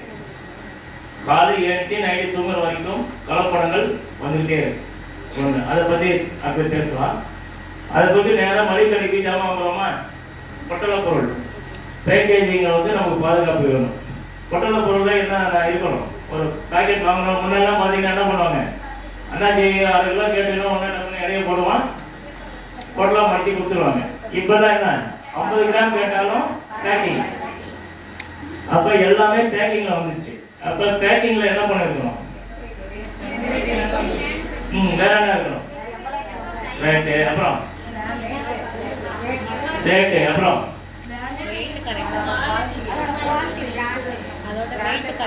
பிராண்ட் வேற ரைட்டு. அப்புறம் முதல்ல யார் விற்கிறாங்க அவன் அட்ரஸ் இருக்கணுமா வேணாமா? இது எதா இருந்தாலும் யாருக்கு கேட்பீங்க? கடைக்காரங்க என் கடையில் இருந்தால் என்ன பண்ணுவீங்க? பொட்டல பொருளை வந்து யார் தயாரிச்சாங்களோ அவங்க பேர், கம்பெனி பேரு, அட்ரஸ், அது பிறகு வந்து தயாரித்த தேதி, மேனுஃபேக்சரிங் டேட்டு, அது பிறகு ரீட்டெயில் ப்ரைஸு, அது பிறகு எக்ஸ்பைரி டேட்டு, இதெல்லாம் இருக்கணும். இதெல்லாம் இருக்கான்னு பார்க்கணும். இன்னொன்று என்னன்னா ரீட்டெயில் ப்ரைஸ் இருக்கு இல்லையா? அதை என்ன பண்ணுவாங்கன்னா இப்போ ஒன்று நம்ம ஒரு 70 ரூபா பேக்கெட் வச்சுவாங்க. நீங்கள் போய் கேட்கும்போது என்ன பண்ணுவாங்கன்னா அம்மா 80 ரூபா காசு வாங்குவோம். எவ்வளோ தான் போட்டுருந்தீங்க 80 ரூபா வாங்கினா அதெல்லாம் வரியெல்லாம் இருக்காமோ. ஆனால் அந்த ரீட்டெயில் ப்ரைஸ்னு போடுறோம் பாருங்க, 70 ரூபா போட்டு கீழே பிராக்கெட்டில் போட்டுருவோம், இன்க்ளூடிங் ஆல் டேக்ஸஸ்னு போட்டிருப்போம், எல்லா அனைத்து வரிகளும் உட்பட போட்டிருப்போம். அப்போ நீங்கள் என்ன பண்ணணும்னா, ஏன்பா இதுதான் எல்லாமே வரியெல்லாம் சேர்ந்து 70 ரூபா போட்டுருங்க, இதில் 10 ரூபா கேட்கலன்னா அவன் 10 ரூபா ஓரமாக இருக்காங்க கணக்குறோம், இவங்களை ஏமாற்ற முடியாது அப்படின்னு சொல்லிட்டு என்ன பண்ணுவோம்னா 10 ரூபா தீர்வு கொடுத்துருவான். ஸோ இந்த பொட்டல் பொருள் எல்லாமே வந்து கரெக்டாக இருக்கான்னு பார்க்கணும். ரெண்டாவது அதில் கலப்படம் இருக்கா, நாங்கள் வந்து நம்ம ஒன்று வாங்கிட்டு வந்துடுறீங்க, அதில் கலப்படம் இருக்குது, இல்லை இப்போ நிறைய பொருள் வாங்கிட்டு வரோம், அதில் கலப்பாக இருக்குது, பூச்சி இருக்குன்னு நிறைய எவ்வளோ கம்ப்ளைண்ட் வருது. இப்போ இருந்துச்சுன்னா அவன் கடைக்காரனை நம்ம கேட்கணும்னா அவனுடைய பொட்டலத்தில் அவன் அட்ரஸோடு இருந்தால் மட்டும்தான் கேட்க முடியும். இதை புகார் எங்கே பண்ணால் தொழிலாளர் நலத்துறையில் புகார் பண்ணோம்னா அவங்க வந்து இடம் கரெக்டாக இருக்கான்னு பார்ப்பாங்க. ஏன்னா பொட்டல பொருளில் வந்து ரீட்டெயில் ப்ரைஸ் இதெல்லாம் கரெக்டாக இருக்குன்னு பார்ப்பாங்க. இல்லைன்னா அவங்க மேலே ஒரு அபராதம் போடுவாங்க, அது பிறகு கேஸ் போடுவாங்க, இப்படி வரிசையாக போகும். ஸோ இந்த மாதிரி நம்ம பண்ணும்போது என்னன்னா, சரி நுகர்வோர்லாம் தெளிவாக இருக்காங்க, நம்ம சரியாக இருக்கணும், நம்ம அவங்க ஏமாற்றி வியாபாரம் பண்ண முடியாதுன்னு சொல்லிட்டு பார்ப்பாங்க. ஸோ பொட்டல பொருள் இல்லை, ஏதாவது விலைப்பட்டியல் வந்து ரொம்ப முக்கியம். அதை வந்து எங்கே போனாலும் நீங்கள் பாருங்கள், அந்த விலைப்பட்டியல் இல்லைன்னா ஏன் இல்லைன்னு கேள்வி கேளுங்க. நமக்கு என்ன விட்டுக்கூடாது, சரியா? அதனால் அது ஃபுல்லாக கேளுங்க. இது வந்து பொட்டல பொருள், இது சம்பந்தம் ஏதாவது உங்களுக்கு சந்தேகம் இருக்கா? இல்லை. இதை வந்து மெடிக்கலில் வந்து நம்ம இது வரைக்கும் ஏதாவது மாத்திரையை பற்றியாவது கேட்டிருக்கோமா? டாக்டர் போனோம்னா டாக்டர் சீட்டு கொடுக்குறாங்க, அந்த சீட்டில் என்ன போட்டுருக்காங்க நமக்கும் புரியாது, அது அந்த மெடிக்கல் காரங்க மட்டும்தான் புரியும், ரைட்டா? அது டாக்டர் அது வாங்கிட்டு வந்துடுறோம். மாத்திரை வாங்கும்போது என்ன பண்ணுறோம்? மாத்திரையில முக்கியமாக பார்க்கணும். இந்த ஃபுட்டுலையும் மாத்திரையிலையும் ரொம்ப முக்கியமாக பார்க்க வேண்டிய விஷயம் மேனுஃபேக்சரிங் டேட்டு, எக்ஸ்பிரி டேட் ரெண்டுமே முக்கியம். ரீட்டெயில் ப்ரைஸுங்கிறது அடுத்தது. ஏன்னா எக்ஸ்பிரி ஆன மாத்திரையை சாப்பிட்டீங்கன்னா நீங்கள் வயிற்று வலியும் போய் மாத்திரை வாங்கினா அது சேர்த்து பல வழிகள் சேர்த்து கொண்டு வந்துடும், சைடு எஃபெக்ட். அதனால மெடிக்கல் போனீங்கன்னா என்ன மாத்திரை வாங்குகிறோம், எக்ஸ்பிரி டேட்டு, மேனுஃபேக்சரிங் டேட்லாம் தெளிவாக பார்க்கணும். அந்த சிறப்பெல்லாம் வாங்கணும் இல்லையா, அதெல்லாம் பார்க்கணும். இதில் நம்ம குழந்தைகளுக்காக நிறையா வாங்கணும். அப்போ அதை வந்து அலட்சியமாக இருக்கக்கூடாது. ஏன்னா நம்ம வாங்கி பாதிக்கப்பட்டால் கூட மெயின்டைன் பண்ணுறது சின்ன சின்ன குழந்தைகள்லாம் வாங்கும்போது நிறைய சிக்கலாகும். அதனால் அதெல்லாம் வந்து நம்ம வந்து ஃபுல்லாக பார்க்கணும். எக்ஸ்பிரி டேட்டும் மேனுஃபேக்சரிங் டேட்டும் எல்லாத்துலேயும் நீங்கள் கண்டிப்பாக பாருங்கள். அதேமாதிரி இப்போ உணவுப் பொருள், ஃபுட் சேஃப்டி, ஃபுட் சேஃப்டியில் என்ன பண்ணுறோம்? உணவுப் பொருளில் ரொம்ப முக்கியம் இல்லையா நமக்கு? இப்பயே என்ன ஆகும், இது சாப்பிட்டா எனக்கு ஒத்துக்காது, அதை சாப்பிட்டா எனக்கு ஒத்துக்காதுன்னு சொல்லிட்டு எவ்வளோ சொல்லிட்டு இருக்காங்க. திரும்பி ஃபுட் பாய்சன் தான் ஆகுதா? எதுக்கு ஃபுட் பாய்சன் தான் ஆகுது? சரியான ஒரு உணவு எடுக்கலைன்னா அது வந்து ஃபுட் பாய்சனாக மாறுது. இப்போ நீங்கள் இந்த கடையிலலாம் போய் வாங்குறீங்க இல்லையா, தெரு கடையிலலாம் போகிறீங்க, போன உடனே என்ன பண்ணுவோம்னா அந்த தெரு கடையில் அப்படியே வரிசையாக வச்சுருப்போம். ரோட்டில் பஸ்ஸு போவோம், லாரி போவோம், எல்லாம் போவோம், அந்த டஸ்ட்டு போகிற அதெல்லாம் பேசுகிறோம். இப்போ ஸ்வீட் கடை எல்லாமே பார்த்தீங்கன்னா டஸ்ட்டெல்லாம் போகிறது நமக்கு தெரியாது. அப்போ அதை நம்ம போய் வாங்குகிறோம். வாங்கும்போது என்ன ஆகும், ஸ்வீட்டை வாங்குறது போல சேர்த்து மண்ணியை சேர்த்து வாங்கி தான் சாப்பிட்றோம் இல்லையா? அப்போ இது வந்து நமக்கு பெரிய பாதிப்பு வரும். அதே மாதிரி வந்து இந்த மட்டன் சிக்கன் எல்லாம் போய் வாங்குறோம் இல்லையா, இந்த ஹோட்டலில் போய் வாங்குகிறோம். வாங்கும்போது என்னென்னா, நார்மலாக நம்ம வீட்டில் வந்து சிக்கன்லாம் செய்கிறோம் இல்லையா, நீட்டாக செய்வோம் இல்லையா, அந்த கலர் பெயிண்ட் எல்லாம் அடிக்க மாட்டோம், தெளிவாக இருக்கும். இப்போ அந்த கடையில் என்ன பண்ணுவோம்னா, விற்கிறதுக்காக கவர்ச்சிகரமாக இருக்கணும், விற்கிறதுக்காக என்ன பண்ணுவோம்னா நிறைய அந்த கலர் பவுடர், அந்த கெமிக்கல்லாம் சேர்த்து கலரை பூசி அதெல்லாம் வைப்பாங்க. சிக்கன் 65 லாலிபப் அது இதெல்லாம் வித்தியாசம் பேர சொல்லலாம். நமக்கு புரியாத பேர் பாதி இருக்கும். புரியாத பேர் இருந்தால் தான் நம்ம உடனே போய் வாங்குவோம். புரிஞ்ச பேர் தானே இதுதானே எனக்கு தெரியுமே அப்படிம்போம். புரியாத பேர் வச்சோன்னா அப்படியே ஏதாவது புதுசாக இருக்குன்னு வாங்குவோம். ஸோ சிக்கனில் அந்த மாதிரி கெமிக்கலை சேர்க்கும் போது அந்த கெமிக்கல் ஃபுல்லாகவே நமக்கு ஃபுட்டு சிக்கல் ஆகிடுது. ஸோ அதை வந்து நம்ம மேக்ஸிமம் அவாய்ட் பண்ணணும். இன்னொரு விஷயம் என்னென்னா, இந்த பெரிய கடையெல்லாம் பார்த்தீங்கன்னா நம்ம இப்போ வீட்டில் எடுத்து வரோம், சிக்கன் எடுத்து வரோம், ஒன்றே எடுத்து பண்ணிடுறோம். பெரிய கடையில் பார்த்தோன்னா அவங்க 50 கிலோ 100 கிலோ வாங்கி வைப்பாங்க. வாங்கி வச்சு ஃபுல்லாக ஸ்டாக் அடிச்சு வச்சுருவாங்க. இன்றைக்கி எடுத்து ஒரு 10 நாளைக்கு அந்த சிக்கன் தான் எடுத்து கொடுப்போம் ஃப்ரிட்ஜில் இருந்து. அது என்ன ஆகும்னா நமக்கு ஃபுட் பாய்சன் வரதுக்கு நிறைய வாய்ப்புகள் இருக்குது. ஏன்னா திருச்சி மாவட்ட ஃபுட் சேஃப்டி உணவு பாதுகாப்பு அட்வைசரி மெம்பராக இருக்கேன். அதனால நிறைய ஃபுட் சேஃப்டி நிறைய போய் பார்க்குறோம், நிறைய சீஸ் பண்ணுறோம். நிறைய கடையில் பார்த்தீங்கன்னா முதல் நாள் எல்லாத்தையும் பூசி வச்சிருப்போம், நீங்கள் விற்கிறோம்னா அதுக்கு அப்படியே ஃப்ரிட்ஜில் வச்சு நாளைக்கு திருப்பி எடுத்து போடுவோம். அது வந்து நமக்கு பல பேருக்கு ஒத்துக்காது. இந்த மாதிரி ஏதாவது இருந்துச்சுன்னா உடனே நீங்கள் உணவுப் பொருள் பாதுகாப்பு அதிகாரிக்கு புகார் கொடுக்கலாம். அதுக்கு வாட்ஸ்அப் ஆன்லைன் எல்லாமே இருக்குது. அந்த நம்பர்லாம் நான் படிக்க தரேன். நீங்கள் எங்கேயும் போய் அடைய வேண்டியதில்லை, சொல்லிட்டு வரலாம் பண்ண வேண்டியதில்லை. உட்காந்தீங்கன்னா அதை அப்படியே போட்டோ எடுங்க, எந்த கடன் போட்டோ எடுங்க, ரெண்டு எடுத்து அந்த வாட்ஸ்அப் நம்பருக்கு ஃபார்வர்ட் பண்ணுங்கள். பண்ணிங்கன்னா அது நேராக சென்னையில் கமிஷனர் ஆஃபீஸுக்கு போயிடும். அங்கேருந்து நீங்கள் முசிறியா இல்லை துறைகளா, உங்கள் துறைகளுக்கு வந்து இங்கே வரும். வந்தோடனே இங்கே ஃபுட் சேஃப்டி ஆஃபீஸர் இருப்பாங்க, ஒவ்வொரு தாலுக்காவுக்கும் ஒரு ஆஃபீஸர் இருப்பாங்க. அவங்க வந்து உடனே அதை வந்து என்னன்னு பார்த்துட்டு ரிப்போர்ட் அனுப்புவாங்க, ஃபைன் போடுவாங்க. அப்போ ஃபுட் சேஃப்டியில் வந்து நமக்கு பெரிய பாதுகாப்பு இருக்குது. உணவு வந்து ரொம்ப முக்கியமாக பார்க்கணும்.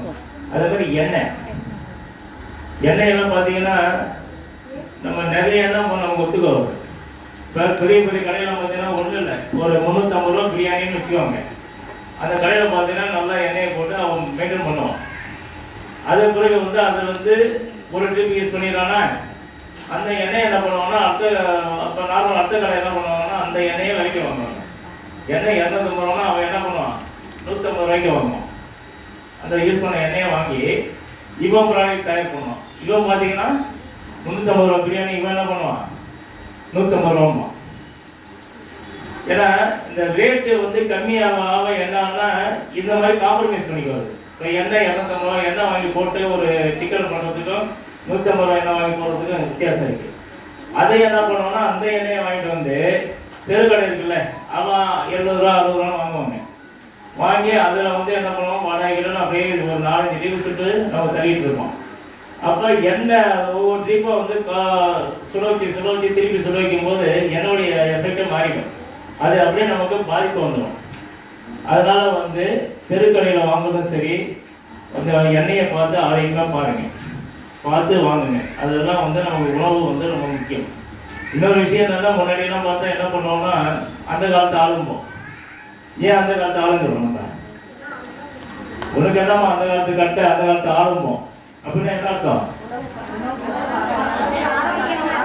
80 வயசு இருக்கும், அழகா தூக்கிட்டு வெயிட்டு தூக்கிட்டு நான் நீட்டாக போயிட்டு இருக்கோம். நம்ம 25 வயசுல என்ன பண்றோம், முதுகு வலி, கை வலி, கால் வலின்னு உட்காந்துக்கிறோமா? எதனால? அந்த காலத்துல பாத்தீங்கன்னா மண்ணெல்லாம் சத்தா இருந்துச்சு, விளைபொருள் எல்லாமே சத்தா வந்துச்சு. அதை ஃபுட்டு சாப்பிட்றதுனால எல்லா சத்தும் நமக்கு உடம்புக்கு தேவையான சத்தெல்லாம் இயற்கையாகவே அவங்களுக்கு கிடைச்சதுனால உடம்பு ஆரோக்கியமாக இருந்துச்சு. இப்போ என்ன பண்ணுறோம், மண்ணெல்லாம் மழை ஆயிடுச்சு. அப்போ என்ன பண்ணுறோம்னா அது இருக்கிற கெமிக்கலு, உரம், அது இதுன்னு போட்டு ரசாயனம் எல்லாம் போட்டு ஒரு ப்ராடக்டை தயார் பண்ணுறோம். அப்போ அதை தான் நம்ம சாப்பிட்றோம். சாப்பிடும்போது என்னாச்சு, அது சத்தெல்லாம் இல்லை, செயற்கை, இயற்கையாக எதுவுமே இல்லை, செயற்கையாக தான். அப்போ அது வந்து நமக்கு வந்து ஒரு ஸ்லோ பாய்சன் மாதிரி தான். நம்ம வந்து பசிக்கும் ருசிக்கும் தான் சாப்பிட்றோம், தவிர ஹெல்த்துக்கு உணவெல்லாம் கிடையாது. அப்போ அது சாப்பிடும்போது என்ன ஆகும்னா நம்மளுடைய ஆரோக்கியம் டோட்டலாக கெடும். அப்போ வந்து நம்ம என்ன பண்ணணும், இயற்கையான உணவு பொருளை வாங்கி சாப்பிட்றதுக்கு கற்றுக்கணும். அப்போதான் ஆரோக்கியமாக இருக்கும். ஆர்கானிக்கெல்லாம் இப்போ நிறைய வருதா? முன்னெல்லாம் என்னன்னா அரிசி சாப்பாடு வந்து பெரிய பெரிய பணக்காரன் போல அரிசி சாப்பாடு சாப்பிடுவோம். ரொம்ப ஏழையாக இருக்கணும்னா என்ன பண்ணுவாங்கன்னா இந்த இது கேழ்வரகு, கம்பு, இந்த மாதிரி சோளம் சாப்பிடுவாங்க. இப்போ என்னாச்சு, நம்ம அரிசியை வந்து சீப்பாகிடுச்சு. இந்த கேழ்வரகு, சோளம், கம்பெல்லாம் விஐபி சாப்பாடு ஆயிடுச்சு இல்லையா? அப்போ அதுக்கு வந்து இப்போ நம்ம தேடி இயற்கை உணவு இருக்கு, தானியம் எங்கே இருக்குன்னு சொல்லிட்டு அடையிறோம். அப்போ இயற்கை உணவு வந்து நம்ம வந்து என்கரேஜ் பண்ணால் தான் நம்மளுடைய ஜென்ரேஷன்ஸ் தான் நல்லா. அதனால் அது உணவுப் பொருள் பொறுத்த வரைக்கும் அவர் பார்த்துக்குவாங்க. அதில் ஏதாவது சந்தேகம் இருக்கா உணவுப் பொருள் இதில்? உங்களை அந்த கம்பெனி வாட்ஸ்அப் நம்பர்லாம் உங்களுக்கு அனுப்புகிறேன், நம்ம கடைசியாக சொல்கிறேன், நீங்கள் இது பண்ணிக்கோங்க.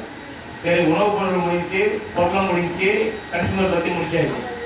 அடுத்தது என்ன பண்ணோம், நகை வாங்குறோம் இல்லையா? நகை, ஏன்னா நகைனாலே நமக்கு எல்லாருமே திருப்பி வந்துடும். ஏன்னா நமக்கு ரொம்ப பிடிச்ச விஷயம் இல்லையா? இன்னைக்கு நகை எங்கே ரேட்டு எங்கே போயிட்டு இருக்கு அது யோசிச்சாலே பெண்களுக்கு ஜனம் வந்ததுலேயே ஆம்பளைங்கெல்லாம் ஜனம் வந்துடுது ஐயோ. அது இல்லாமல் இந்த பொண்ணு கல்யாணம் பண்ணணும்னு நினச்சாலே பயமாக தான் இருக்குங்க இல்லையா? ஏன்னா அந்த அளவுக்கு விலை ஏறிக்கிட்டே போயிட்டு இருக்கு. இப்போ இந்த நகையில வந்து இப்படி இப்போ நகைலாம் சின்ன சின்ன கடையெல்லாம் வைக்கிறாங்க இல்லையா? சின்ன கடையாக இருப்பான், திடீர்னு பார்த்தா ஒரு 6 மாதத்துல பெரிய கடையாக போயிடும். அப்போ எப்படி எவ்வளோ லாபம் பார்க்கலாம், எவ்வளோ கொள்ள அடிக்கிறாங்கிறது நமக்கு தெரியாது. நம்ம போன உடனே நகையா எடுத்து போட்டு நம்ம கொடுத்துட்றோம். என்ன பண்ணுறாங்க? நேராக கடைக்கு போனால் என்ன பண்ணுறாங்க? இப்போ பெரிய பெரிய கடைக்கெல்லாம் போனால் என்ன பண்ணுறாங்க? அப்படியே அழகாக ஒரு 5-6 பொண்ணுங்க நிற்குது மேக்கப் போட்டுக்கிட்டு வாங்க வாங்க. ஏசி வந்து நம்ம வாசலில் நிற்கும் போது ஏசி சுத்தம் அடிக்கும் இல்லையா? அந்த கூலினா அப்படி போகும்போது அந்த பொண்ணுங்கெல்லாம் வாங்க வாங்க, நம்மளை அப்படியே ஒரு 5-6 பொண்ணுங்க வாங்க வாங்க. அது அப்படியே அது சந்தோஷத்துல உள்ள போகிறோமா? போனோடனே என்ன பண்ணுறாங்க? ஒரு கப்பில் காஃபியோ டீயோ கூல்ட்ரிங்ஸோ அவங்க கொடுக்குறோம். நமக்கு அப்படியே இதை கீழே நிற்க முடியாது. ஆக என்னடா இவ்வளோ பெரிய வேலையை பண்ணு சொல்லி அந்த காப்பி டீயெல்லாம் 1 கேட்டால் 2 கேட்டாலும் கொடுப்பாங்க, குடிச்சிடணும். குடிச்ச உடனே என்ன பண்ணுறோம்? அந்த ப்ராடக்ட் பார்க்குறோம். இப்போ ஜவுளி கடைக்கு போனாலும் சரி, எந்த பெரிய கடைக்கு போனாலும் அதை பார்த்துட்டு என்ன பண்ணுறோம்? நம்ம ஆகா நம்ம வந்தோம், இவ்வளோ திருச்சின்னு உள்ள வந்தோம், நமக்கு இவ்வளோ பெரிய வரவேற்பெல்லாம் இருந்துச்சு. வந்த உடனே நம்ம வீட்டில் கூட கொடுக்க மாட்டாங்க, இங்கே காப்பி டீயெல்லாம் கொடுத்தாங்க, இவ்வளோ வாங்கிக்கிறாங்க, நம்ம ஏதாவது ஒன்று வாங்கிட்டு போயிடணும். சும்மா கை வச்சுட்டு போகக்கூடாது. அவனுடைய எய்மே என்ன? உள்ள நீங்க உள்ள வந்துட்டீங்கன்னா ஒன்றும் பாக்கெட் இருக்கிறது எல்லாத்தையும் காலி பண்ணணும், இல்லை உங்க ஜிபே ஃபோன்பேல வச்சிருக்கிறதெல்லாம் காலி பண்ணணும், இல்லை அட்லீஸ்ட் ஏதாவது ஒன்று எடுத்துட்டு போகணும். அதுதான் அவனுடைய எய்ம். அதுக்காக தான் இது. இப்போ நீங்கள் சாப்பிட்டீங்க இல்லையா, 1/2 கிளாஸ் கூல்ட்ரிங்க்ஸு காஃபி எல்லாம், இந்த வாங்கின ஏசி அவன் அந்த 5-6 பொண்ணுங்களை நிற்க வச்சு வாங்க வாங்க அதுக்கு அங்கே உள்ள அவங்களுக்கு சேர் போட்டு உட்கார வச்சு டீ காஃபிலாம் கொடுத்தாங்க இல்லையா, அது விளம்பரம் எல்லாத்தையும் சேர்த்து என்ன பண்ணுறோம்? நீங்கள் வாங்குற பொருள்லையே காசை வசூல் பண்ணிடுறோம். நம்ம என்ன பண்ணுறோம்? அது யோசிக்கிறதே இல்லை. விளம்பரங்கள் எந்த அளவுக்கு பண்ணுறோம், எந்த அளவுக்கு ஆடம்பரங்கள் பண்ணி எந்த அளவுக்கு நம்மளை கவனித்து உட்கார வைக்கிறோனோ அந்த அளவுக்கு விலையை ஏற்றி நம்மகிட்டயே வசூல் பண்ணிடுறோம். இதை வந்து நம்ம புரிஞ்சுக்கணும், ரைட்டுங்களா? அதனால இந்த இலவசங்கள் நம்ம உடனே இலவசம் ஓடிக்கிறோம். இலவசங்காலே டக்குன்னு என்ன பண்ணிடுறோம்? எதுக்கு இலவசம் தெரியல, இலவசம் சொல்லிட்டாயா போய் வாங்கிடணும், அவ்வளோதான். ஏன் எதுக்குங்கிறத நம்ம கேள்வி கேட்கறதே இல்லையா? தள்ளுபடி பண்ணுறானா, தள்ளுபடி பண்ணுறான், இலவசம் கொடுக்குறான், 1க்கு 1 ஃப்ரீங்கிறான். இதுக்கு எல்லாமே போய் என்ன பண்ணுறோம்? நம்ம உடனே போய் நமக்கு தேவையே இல்லையா, சரி அவன் கொடுக்குறான் போய் வாங்கிடலாம் அப்படின்னு சொல்லிட்டு போய் வாங்கிடுறோம். யானை வாங்குறதுக்கு அங்கசம் ஃப்ரீமா. யானை எவ்வளோ ரேட்டு போட்டு வாங்குறோம்? அங்கசம் எவ்வளோ? நமக்கு வேண்டியது ஃப்ரீன்னு சொல்லிட்டான், அவ்வளோதான். எதாக இருந்தாலும் வாங்கிடணும். இந்த மனநிலை நம்ம இருக்கிறதுனால தான் வியாபாரிகள்லாம் நம்மளை ஏமாத்துறதுக்கு விளம்பரங்கள் போட்டு அடையலாம். ஸோ இப்போ நகைக்கு வந்துடலாம். நகையில் வந்து முன்னெல்லாம் பார்த்தீங்கன்னா புள்ளிம்பாங்க, 60 புள்ளி 70 புள்ளிம்பாங்க. எதுக்குன்னா அந்த நகையுடைய தரத்தை சொல்றதுக்காக. இப்போ நகை பண்ணனா என்ன பண்ணுவாங்க? தங்கத்தை வச்சு நகை பண்ண முடியுமா? முடியுமா? என்ன பண்ணுவாங்க? செம்பு எவ்வளவு கலப்பாங்க தெரியாது, ஆனா செம்பு கலப்பாங்க. செம்பு கலந்தா நம்ம டிசைன் பண்ண முடியும். 1 பவுன் எவ்வளோ? 8 கிராமா? 8 கிராமுக்கு வந்து 1 கிராம் செம்பு கலப்பாங்க. 8 கிராம் நகைக்கே வந்து 1 கிராம் செம்பு கலந்தால்தான் உங்களுக்கு அந்த டிசைன் அந்த இதெல்லாம் வரும். ஆனால் நம்ம நகை கடைக்கு போகிறோம் இல்லையா, நம்ம வந்து எவ்வளோ எப்படி கேட்குறோம்? 1 பவுன் நகை 8000 ரூபாவா கிராமு? 8000 ரூபா போட்டு அதுக்கு விலையை போட்டுடுறோம். அதுக்கு பிறகு என்ன பண்ணுறோம்? கூலி, அதுக்கு பிறகு சேதாரம், அதுக்கு பிறகு ஜிஎஸ்டி வரையெல்லாம் தனியாக. அப்போ அந்த நகையில் 8 கிராமில் 8 கிராமுக்கு 8000 ரூபா கணக்கு பண்ணி போடுறோம். ஆனால் 8 கிராமில் 7 கிராம் தான் தங்கம், 1 கிராம் செம்பு. அவன் அந்த மாதிரி ஏதாவது பண்ணுறானா? 7 கிராம் தங்கம், 1 கிராம் செம்பு வரி இதெல்லாம் போடுறானே கிடையாது. 8க்கும் தங்க ரேட்டு. அப்போ 1 கிராம் 8000 ரூபா தங்கம்னா செம்பு 1 கிராமும் ஒரு 25 ரூபா 30 ரூபா தான் வரும். அப்போ இந்த 30 ரூபா செம்பு கலக்கிறதுக்கு 8000 ரூபா வசூல் பண்ணுறோம் நம்ம கிட்ட. இது 1 பவுனுக்கு. 5 பவுன் வாங்கினா என்னாச்சு? 40,000 ஆச்சா? அப்ப இந்த மாதிரி ஏமாற்றி நம்ம கேள்வி கேட்கறதில்ல, ஒரு பவுன் அவ்வளவுதான், முடிஞ்சு போச்சு. ஸோ இந்த மாதிரி ஏமாற்றி அவன் வசப்படுறதுனால சின்ன பெட்டி கடையை வச்சாலும் மாளிகைக்கு போறான். இப்ப இதுக்குதான் என்ன பண்றாங்க, இப்ப மத்திய அரசுல வந்து bureau of Indian standard BIS அப்படின்னா ஒரு நிறுவனம். அந்த நிறுவனம் என்னன்னா தங்கத்தினுடைய தரத்தை நிர்ணயிக்கிறதுக்கு அது வந்து BIS ஹால் மார்க்னு ஒரு மார்க் கொடுக்குறாங்க. ஹால் மார்க்னா என்னன்னா 916 இல்லையா? எதுக்கு 916? இந்த நகைக்கு அதுக்கு என்ன வித்தியாசம்? முன்னாடி 916 கட்டாயம் கிடையாது, நீங்க தேவைன்னா அது போட்டு வரணும், நகைக்கடைகள் கொடுத்துருந்தாங்க. இப்போ என்ன பண்ணிட்டாங்க, கட்டாயம் 916 ஹால் மார்க் இருக்கணும் அப்படிங்கிறது சட்டமா கொண்டாண்டாங்க. அப்ப ஹால் மார்க் 916 என்ன அர்த்தம்னா, இந்த செல்வக்குள்ள அந்த கேடியம் சொல்றோம் இல்லையா, கேடியம்ங்கிறது ஒரு கெமிக்கல். தங்கமும் கேடியமும் கலந்தாங்கன்னா அது ஹால் மார்க். அதுவும் இதே கணக்கு தான் கலப்பாங்க. ஆனா கேடியம் அப்படிங்கிறது தங்கத்துடைய ரேட்டுக்கு ஈக்குவலான ஒரு ரேட்டு. செம்புங்கிறது நம்ம 25 ரூபாய் கிராம், கேடியம் வந்து 8000 அது 8000 தான். ஸோ 916னா நீங்க போய் 916 இருக்கான்னு பார்த்துட்டு அந்த அதை நீங்க என்ன ரேட்டு வாங்குறீங்களோ அதே நீங்க என்ன கிராமோ அதே கொடுத்துடலாம் ரேட்டு. அதனால 916 ரொம்ப முக்கியம். அது எப்படி பார்ப்பீங்க? அப்ப நகை வாங்குறீங்க, நகையில என்னென்ன இருக்கும்? சிம்பல், கடையுடைய சிம்பல் இருக்கும். நீங்க எந்த கடையில் வாங்குறீங்களோ அந்த கடையுடைய சிம்பல் இருக்கும். ரெண்டாவது BIS உடைய சிம்பல் இருக்கும். அதுபோல் ஹால் மார்க் 916 இது இருக்கும். அது பிறகு அதை இந்த 916 டெஸ்ட் பண்றாங்க இல்லையா? இப்போ BIS நிறுவனம் என்னன்னா, அந்த நிறுவனம் வந்து நேராக டெஸ்ட் பண்ணாது. அந்த நிறுவனம் வந்து தமிழ்நாட்டில் வந்து சென்னையில் இருக்கு, கோயம்புத்தூர்ல இருக்கு, இப்போ மதுரையில் இருக்கு. 3 இடம் தான் இருக்கு. அவங்க என்ன பண்ணுவாங்கன்னா லைசன்ஸ் மாதிரி கொடுப்பாங்க. இந்த மாதிரி ஹால் மார்க் போடுறதுக்கு அது ATC சொல்றோம் இல்லையா, அந்த மாதிரி லைசன்ஸ் கொடுப்பாங்க. அவங்களுக்கு சில ஃபார்முலா கொடுத்துருவாங்க, இந்த மெத்தட்ல இருந்தால் தான் நீங்க பண்ணணும் அப்படின்னு சொல்லிட்டு அந்த டெஸ்டிங் எல்லா மாதிரி போட்டுருக்கோம். அப்ப அந்த லைசன்ஸ் வச்சிருக்கிறவங்க தான் அந்த ஹால் மார்க் முத்திரை போட்டு கொடுக்கணும். அப்ப அந்த லைசன்ஸ் வச்சிருக்காங்க, அவனுடைய முத்திரையும் அது இருக்கும், யாரு கொடுத்தாங்க. இதெல்லாம் இருந்தாதான் பார்க்கணும். இல்லை நிறைய நகையில் அது கண்ணுக்கே தெரியாது. ஒரு சந்தேகம் தான் அவனுடைய லென்ஸ் வாங்கி பார்த்தீங்கன்னா எல்லாம் தெரியும். அது சந்தேகம்லாம் சொல்லணும். ஸோ ஹால் மார்க் நகை வாங்குறது வந்து ரொம்ப முக்கியம். இதுல இன்னொரு விஷயம் என்னன்னா, ஹால் மார்க்லயே வந்து இப்போ 916 நிறைய போலி போட ஆரம்பிச்சிட்டாங்க. ஏன்னா இப்போ நானே இப்போ திருச்சியில் ஒரு பெரிய கேஸ் ஒன்று நாங்களே பார்த்து அந்த ஆஃபீஸர்ஸ்லாம் வர வச்சு அந்த கடையை சீஸ் பண்ணி எல்லாத்தையும் ரெக்கார்ட் பண்ணி கேஸ் நடந்துட்டு இருக்கு. போலியோ போட, ஏன்னா லைசன்ஸ் எல்லாம் மெத்தட் இல்லாமல் அவன் இஷ்டத்துக்கே நீங்கள் கொடுக்கலையா, எல்லா நகை சீலை வச்சிருப்பான். இன்னும் நீ குட்டியா இருந்தால் 50 ரூபா நகை சீலை போட்டு கொடுத்துருவான். அது உண்மையாக 916 டெஸ்ட் பண்ணி பார்க்குறாங்கிறது தெரியாது. ஸோ அதெல்லாம் கண்டுபிடிச்சி சீஸ் பண்ணி நிறைய போடணும். அப்போ நீங்கள் என்ன பண்ணணும்னா, நகையை வாங்குறீங்க, இப்போ நிறையா வாங்கணும், ஒரு 5 பவுன் 4 பவுன்லாம் வாங்கி 10 பவுன்லாம் வாங்குறீங்கன்னு வச்சுக்கோங்க. வாங்கினீங்கன்னா இது கரெக்டாக இருக்கான்னு பார்க்கறதுக்கு டெஸ்ட் பண்ணுறதுக்கு ஒரு அங்கேயே சென்டர்லாம் இருக்கு. அவங்கள்ட்ட கொடுத்தீங்கன்னா இந்த நகைகளில் 916 எவ்வளோ இருக்குது, தங்கம் எவ்வளோ இருக்குது, எல்லாம் அந்த டீட்டெயில்ஸ் கொடுத்துருவோம். அந்த சர்டிஃபிகேட் மாதிரி நம்ம கொடுத்துருவோம். அதை வாங்கிட்டோம்னா அது க்யூராக இருக்கும். அப்போ அந்த சர்டிஃபிகேட்டுக்கு 100 ரூபாய் நம்ம சார்ஜ். நீங்கள் அங்கேயே படிக்கிறீங்களே இருக்கும், அவங்களே கேட்டாலே சொல்லுவாங்க. நகைகளில் கேட்டாலே எங்கள் பாத்தில் எங்கே இருக்குன்னு சொல்லுவோம். சந்தேகம் தான் கேட்கலாம். ஏன்னா நீங்கள் மேக்ஸிமம் பார்த்தீங்கன்னா இப்போ ஒரு சேர் தெரிஞ்சோடையா போய் வாங்குறீங்க, ரெகுலராக கடை வச்சுருக்கீங்க. நீங்கள் அந்த கடையில் கொடுத்தனா பிரச்சனை கிடையாது, அவன் மட்டும் வாங்கிக்கலாம். உங்களுக்கு அந்த மாதிரி சந்தேகம் இருந்துச்சுன்னா உடனே வந்து நீங்கள் அந்த மாதிரி டெஸ்ட் பண்ணிக்கலாம், பண்ணி சர்டிஃபிகேட் வாங்கிக்கலாம். ஸோ தங்கத்தில் வந்து இது ரொம்ப முக்கியம். ரெண்டாவது கூலிங்கிறத வந்து அவன் இப்போ பிளைன் கிளீன் பண்ணுறான், அதுக்கு ஒரு கூலி, டிசைன் பண்ணுறாங்க ஒரு கூலி, இதெல்லாம் போடுறாங்க ரைட்டு.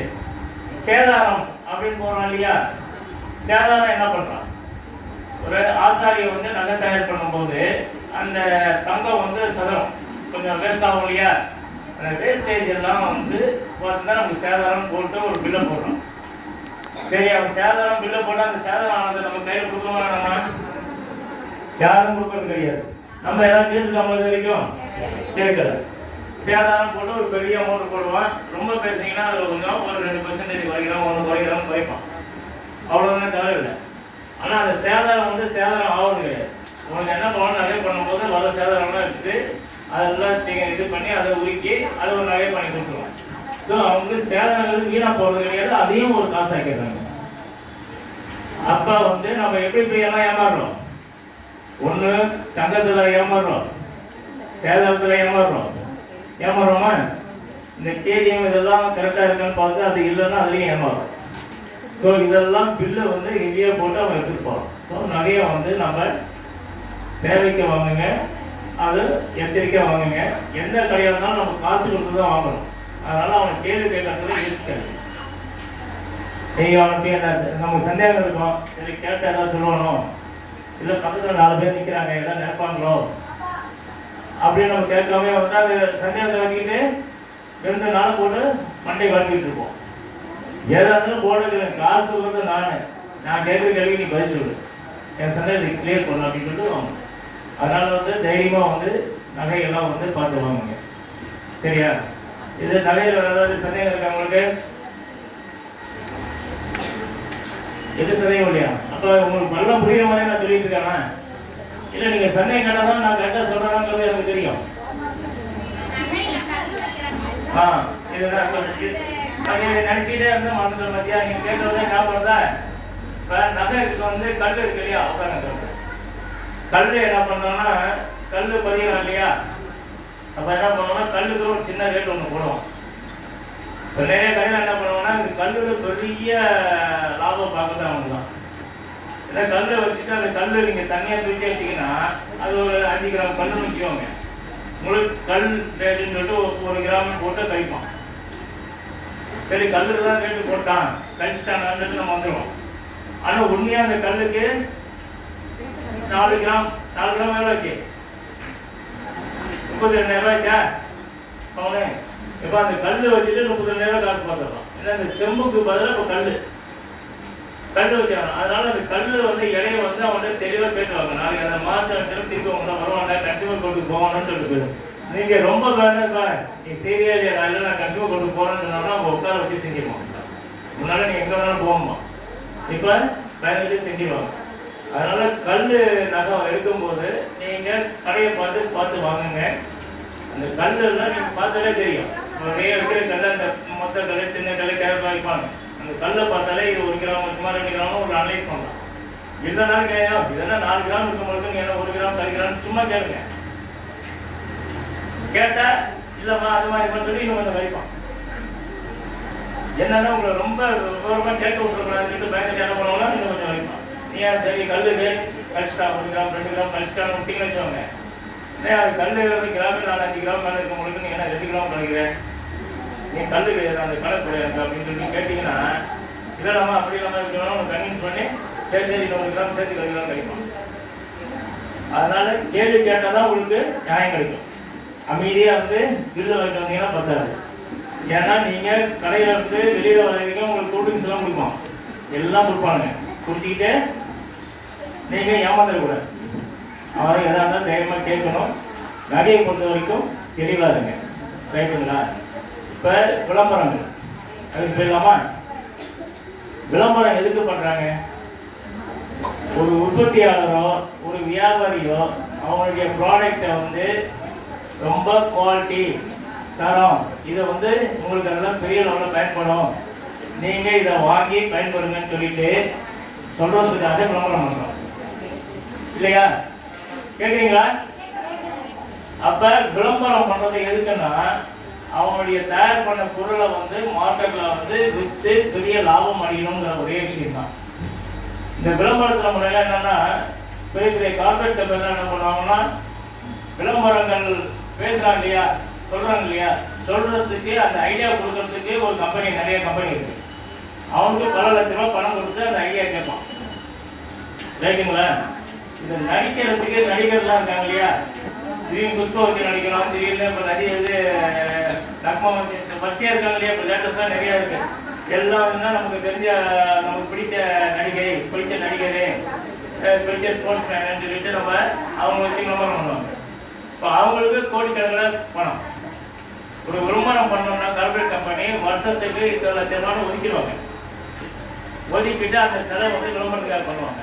அது எதுன்னா நான் பண்ற விளம்பரம் வந்து உங்க ஆசையை தூண்டணும், மேலோட்டமா சொல்லக்கூடாது. உங்ககிட்ட நாங்கள் சொல்ற ஒரு விளம்பரத்தை அடி வைத்து வந்து அப்படியே வருவாங்க இல்லையா, அந்த ஆசை அடி வைத்து உங்களை சிந்திக்கணும், அதை வாங்க வைக்கணும்.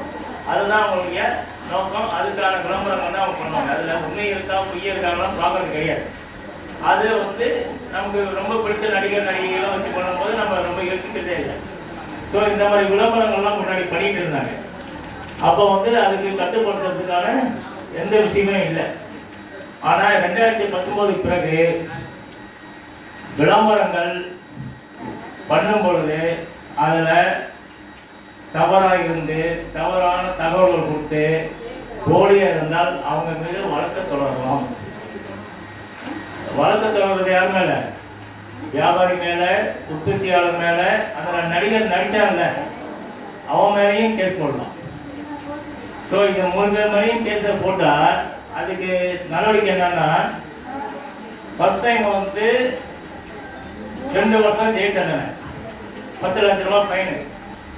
அதே திருப்பி பண்ணாங்கன்னா 5 வருஷம் ஜெயில் தண்டனை, 50 லட்சம் ரூபாய் வரைக்கும் அவங்களுக்கு ஃபைன் போடலாம்னு சொல்லிட்டு இப்போ 2019 சட்டத்தில் இருக்கு.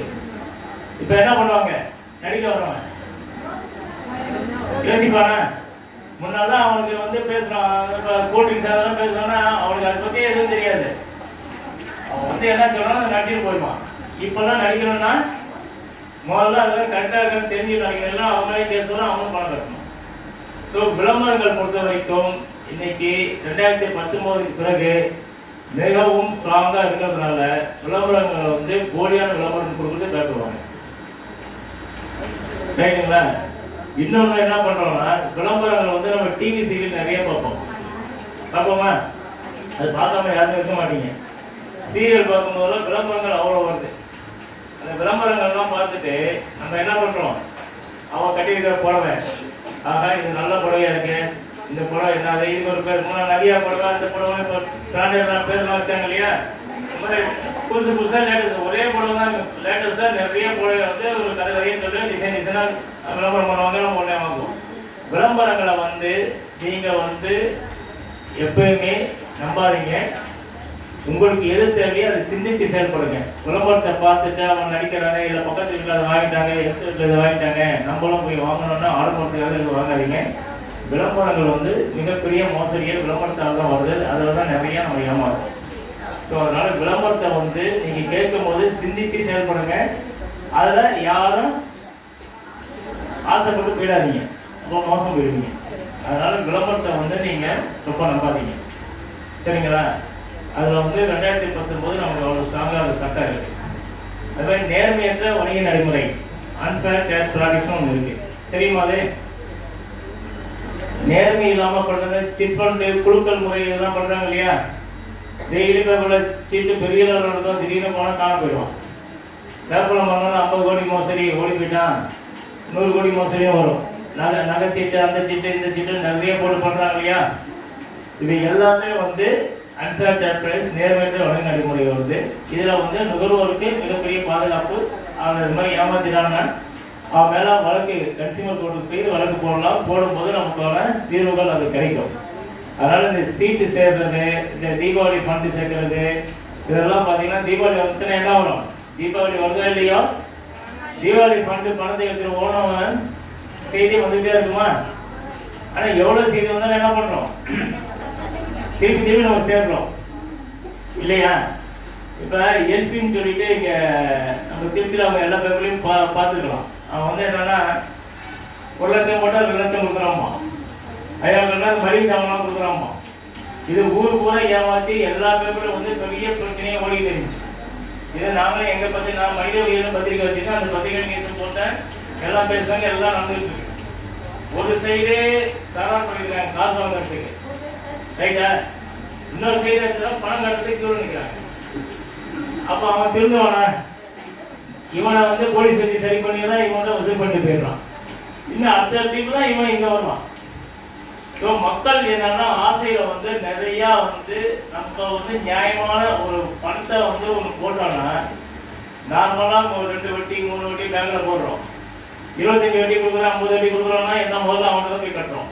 நம்ம மட்டுமா கட்டுறோம்? வெளியில 3 வட்டிக்கு வாங்கி இவன் 25 வட்டி தரானா 3 வட்டிக்கு வாங்கி அவனுக்கு திருப்பி பணத்தை கட்டணும். மொத்தமா என்ன ஆகும்? எல்லாத்தையும் சொல்லிட்டு அவன் போயிடுவான். இப்போ இவனுக்கு வட்டி நம்ம கட்ட வேண்டியதா இருக்கு. ஸோ ஆசை வந்து நியாயமா இது நடைமுறையில் சாத்தியமான்னு பார்த்துட்டு நீங்க வந்து அது நிறுவனங்கள சிறந்த நிறுவனமா, அதுக்கு கேரண்டி இருக்கா, முறையா பதிவு பண்ணியிருக்காங்களா, இதெல்லாம் தெரிஞ்சு அதை வந்து செயல்மை இல்லைன்னா நீங்க நிறைய அதில் ஏமாற்றம் வரும், ஏமாந்து போயிடுவீங்க. அதனால வந்து அன்சர் டிரான்ஸ்பரன்சி வந்து ரொம்ப முக்கியம். சரி, இப்போ கேஸ் எல்லாமே பயன்படுத்துறீங்களா? கேஸ்ல வந்து என்ன உங்களுக்கு தெரியும்? என்னென்ன கேட்குறோம்? வந்த உடனே அம்மா 100 ரூபா காசு கொடுக்கணுங்கிறானா? அவன் வந்து சிலிண்டர் போட்டா காசு தகுந்த கட்டாயம் நமக்கு கிடையாது. அது ஏஜென்சியே அவனுக்கு வந்து ஒரு சிலிண்டருக்கு எவ்வளோ கொடுக்குறான். எதுக்கு நம்ம காசு கொடுக்குறோம்னா, அவன் கொடுக்கறத வந்துலேயே வெயில எடுத்துட்டு வரான், சரி பாவன் சொல்லிட்டு கேட்குறதா 30 50 நம்ம கொடுக்குறோம். இது வந்து நம்மளா கொடுக்குறது. ஆனா அவன் கட்டாயப்படுத்தி கேட்டா நம்ம கொடுக்கலாம். இன்னொரு விஷயம் என்ன பண்றோம்? ஐயோ கொடுக்கலாம்னா நாளைக்கு இவங்க சிலிண்டர் கொண்டு வர மாட்டாங்கிற பயம் இருக்கும். அந்த பயமும் நமக்கு வேணும். அவன் கொடுக்குறனாலும் ஏஜென்சி சப்ளை பண்ணி ஆகணும். அதனால வந்து நீங்க கட்டாயப்படுத்தி காசு கேட்டால் அவங்க மேல புகார் கொடுக்கலாம். ரைட்டுங்களா? இன்னொன்று வந்து இந்த டீப்பு ரெகுலேட்டரு அந்த வாசர்லாம் இருக்கு இல்லையா, திடீர்னு கேஸ்ல வரும். இதெல்லாம் வந்து ஏஜென்சியில வந்து ஐஓசியில் என்ன பண்ணுவாங்கன்னா, நம்ம சந்தேகம் என்ன கேட்டீங்கன்னா நான் சொல்லுவேன், இல்லை நானும் தெரிஞ்சுக்குவேன். ஐஓசி என்ன பண்ணுவாங்கன்னா, அதுக்கு ஒரு குவாலிட்டியான டீப்பு, அவங்க கம்பெனி ரெகுலேட்டரு வாசர் எல்லாமே அவங்க வந்து இதுதான் அப்படின்னு கொடுப்பாங்க. அது வந்து ஒரு 600 ரூபாய் 700 ரூபாய் கூட இருக்கலாம். ஆனால் அது வந்து நீங்கள் வாங்கி போட்டுட்டீங்கன்னா, அது இல்லைன்னா வாங்கி போட்டிங்கன்னா என்ன ஆகும்? உங்களுக்கு பாதுகாப்பாக இருக்கும். அது வந்து இந்த சப்ளை பண்ணவங்க என்ன பண்ணுவாங்கன்னா, ஏமா அங்கே போனோன்னா 1000 ரூபாய் கேட்பான், நீங்கள் 500 ரூபா கொடு நான் வாங்கி போடுறேன்னு சொல்லிட்டு என்ன பண்ணுவான், லோக்கலில் இருக்கிறத டிபிலாம் போட்டோன்னா அது லீக் ஆகி நாளைக்கு பிரச்சனை ஆகிடும்.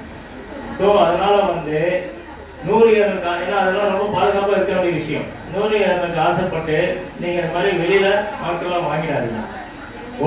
ரைட்டுங்களா? அதை பார்த்துக்கோங்க.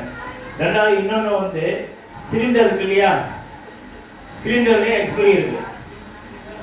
சிலிண்டர்லேயும் அவன் போடுவான் என்ன 24 23 அந்த இது நம்பர் போட்டிருப்பான். அப்போனா அதோட அது முடியுதுன்னு அர்த்தம். அப்போ எக்ஸ்பைரி ஆன சிலிண்டர் கொண்டு கொடுத்தாங்கன்னா நீ சிலிண்டர் மாற்றி கொடுறான்னு நம்ம கேட்கலாம்.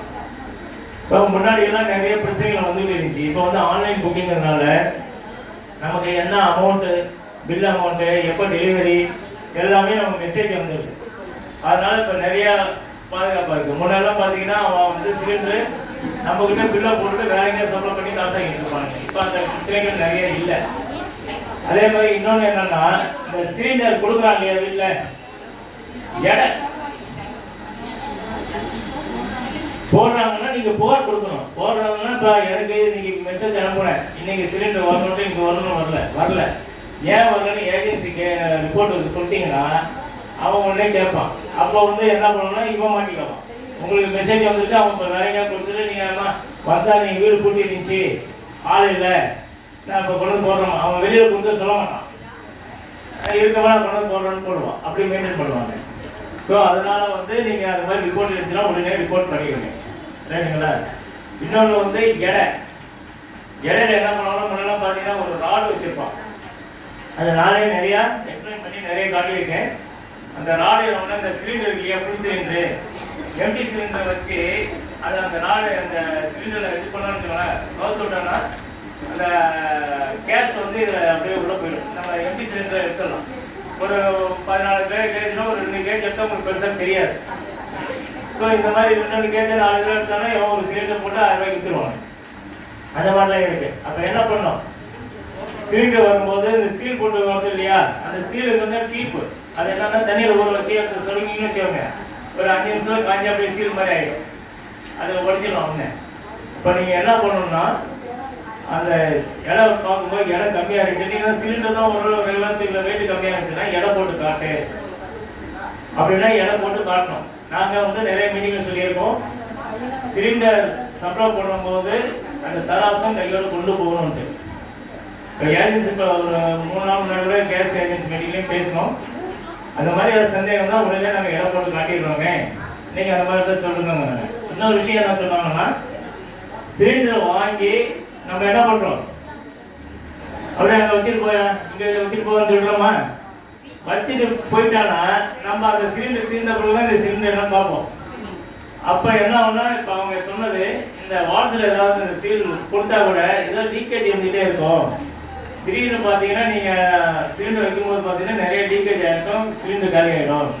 அதனால வந்து வைக்கும்போது அந்த சீலை உடைச்சிட்டு அதை டெஸ்ட் பண்ணிட்டு நீங்கள் வைங்க, இல்லைன்னா இதில் வந்து நிறைய பாதிப்பு வரும்னு சொல்லிட்டு ஏஜென்சிக்காரங்க சொல்லியிருக்காங்க. நீங்கள் அதே மாதிரி சிலிண்டர் சப்ளை பண்ணோன்னா சீலை உடைச்சிட்டு அதை செக் பண்ணிட்டு நீங்கள் ஃபாலோ பண்ணுங்க, அதை வந்து மறந்துடாதீங்க, சரிங்களா? அதே மாதிரி இன்னொன்று அதில் இன்ஃபர்மேஷன் என்னன்னா, வெளியூரில் இருக்கவங்கன்னா அவங்க என்ன பண்ணுவாங்கன்னா, சிலிண்டர் வந்து அந்த சிலிண்டர் அந்த ஏஜென்சியில் சப்மிட் பண்ணிட்டு இங்கே வந்து இங்கே ஏஜென்சியில் கொடுத்து இங்கே புது சிலிண்டர் வாங்கணும் ஒன்று. இப்போ அது என்ன பண்ணியிருக்காங்கன்னா, பேப்பர் மட்டும் கொடுத்துக்கலாம், பேப்பர் கொடுத்து அங்கே ரெக்கார்டு சப்மிட் பண்ணிவிட்டு அதே சிலிண்டர் நீங்கள் வீடு காலி பண்ணிட்டு வரும்போது லாரியோட எல்லாம் வந்துருக்கீங்க சிலிண்டர் வாங்கிட்டு.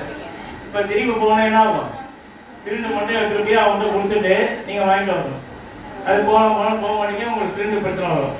அப்போ பேப்பர் மட்டும் கொடுத்துட்டு இங்கே வந்து மாற்றிக்கலாம்னு சொல்லிட்டு ஒரு சிஸ்டம் சொல்லியிருக்காங்க. அதனால் அந்த மாதிரி பிரச்சனைகள் வந்து பாருங்கள். இன்னொன்று வந்து நீங்கள் சிலிண்டர் பேர் மாற்றுறோம் இல்லையா, பேர் மாற்றும் போது நம்ம தாத்தா பேரில் இருக்கோம், இல்லை பாட்டி பேரில் இருக்கோம், இல்லை இப்போ அம்மா பேரில் இருக்கோம்.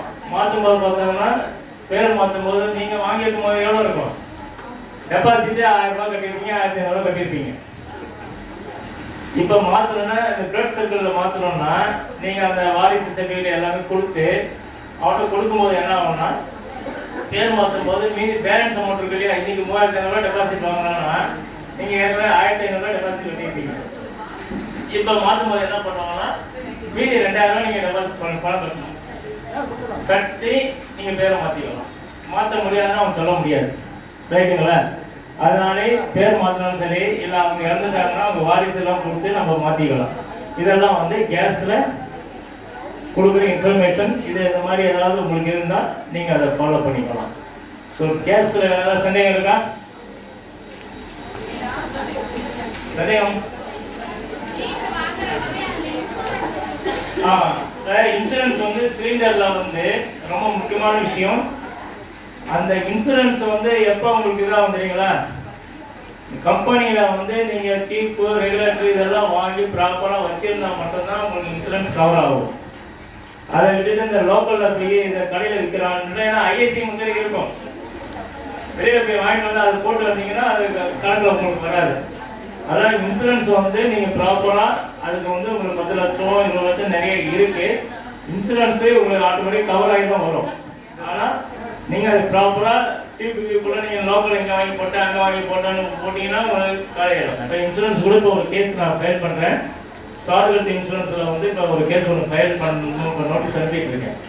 என்ன பண்ணேன்னா, இன்சூரன்ஸை பொறுத்த வரைக்கும் அவன் வந்து வாங்கும்போது முன்னாடியே சொல்லிடுறான், நீங்கள் வந்து ஆக்சிடென்ட் ஆச்சுன்னா இவ்வளோ கவர் ஆகும், அவ்வளோ கவர் ஆகும், இது ஹாஸ்பிட்டல் போனால் இவ்வளோ கிடைக்கணும், அவ்வளோ கிடைக்கணும் எல்லாமே சொல்லிடுறான். அப்போ என்ன பண்ணுறோம், நம்ம சேஃப்டிக்கு இன்சூரன்ஸ் போட்டு வைக்கிறோம். ஆனால் வந்து நீங்கள் போய் ஒரு உடம்பு முடியல ஒரு ஹாஸ்பிட்டல் அட்மிட் பண்ணி வச்சவங்க என்ன பண்ணுறாங்க, இன்சூரன்ஸு நம்ம முன்னே அங்கே கொடுக்குறோம். அதை ஒவ்வொரு ஹாஸ்பிட்டலும் ஒரு பிஆர் இன்சூரன்ஸ் இன்சார்ஜ் இருப்பாங்க. கொடுக்கும்போது என்ன பண்ணுவாங்கன்னா, கிளைம் பண்ணும்போது இப்போ இன்சூரன்ஸ் கம்பெனியில் என்ன பண்ணுறாங்கன்னா, ஏதாவது ஒரு காரணம் சொல்லி உங்களுக்கு இன்சூரன்ஸ் கவர் ஆகாது அப்படின்னு ரிஜெக்ட் பண்ணிடுறாங்க. வாங்கும்போது இன்சூரன்ஸ் நம்ம பாலிசி வாங்கும்போது எல்லாத்தையும் சொல்லிட்டு எல்லாம் நம்ம எல்லாத்தையுமே கைது போட்டுறோம் இல்லையா. ஆனால் இன்சூரன்ஸ் போய் நிற்கும் போது என்ன ஆகுதுன்னா, உங்களுக்கு இதனால இது கவர் ஆகலன்னு ஏதோ ஒரு காரணம் சொல்லி இது பண்ணிடுறோம். இப்போ அந்த கேஸ் தான் போட்டு நோட்டீஸ் அனுப்புறோன்னு. அதனால் இன்சூரன்ஸ் பொறுத்த வரைக்கும் நீங்கள் போடும்போது ஜெனியூனாக அவன் அந்த ரிகார்ட்ஸ்லாம் கொடுக்குறான் இல்லையா, பக்காவாக தெளிவாக எல்லாம் இங்கிலீஷில் தான் இருக்கும். நமக்கு தேவையான அந்த கேஸ் போனால் நம்ம ஃபைனான்ஸுக்கு போகிறோம் இல்லையா, நாங்களாம் அவங்க என்ன பண்ணுறோம், ஒரு 50 லைன் வாங்குறோம், ஏதாவது ஒன்று படிக்கிறோம், நம்ம காசு கொடுத்தா போகணும்னு கேட்டு போட்டுருவோம், நாளைக்கு மாட்டிக்குவோம். ஸோ அதனால இன்சூரன்ஸில் வந்து நீங்கள் பண்ணும்போது விற்காலம் பக்கம் வச்சுட்டு தெளிவாக பண்ணுங்க. அதில் ஏதாவது புகார் இருந்தாலும் நீங்கள் சந்தேகம் கேட்கலாம். நாங்கள் நிறைய வழக்குகள்லாம் நிறைய பண்ணிட்டு இருக்கோம். இன்சூரன்ஸ் பொறுத்த வரைக்கும் ஜாக்கிரதையாக ஹேண்டில் பண்ணுங்க. ரைட், இன்சூரன்ஸில் ஏதாவது டவுட் இருந்தால் நீங்கள் கேட்கலாம். ஆமாம்,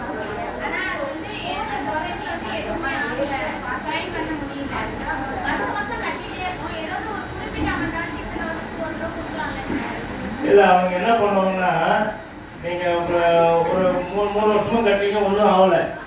4ஆவது வருஷம் ஒன்று ஆகுதுன்னு வச்சுக்கோங்க.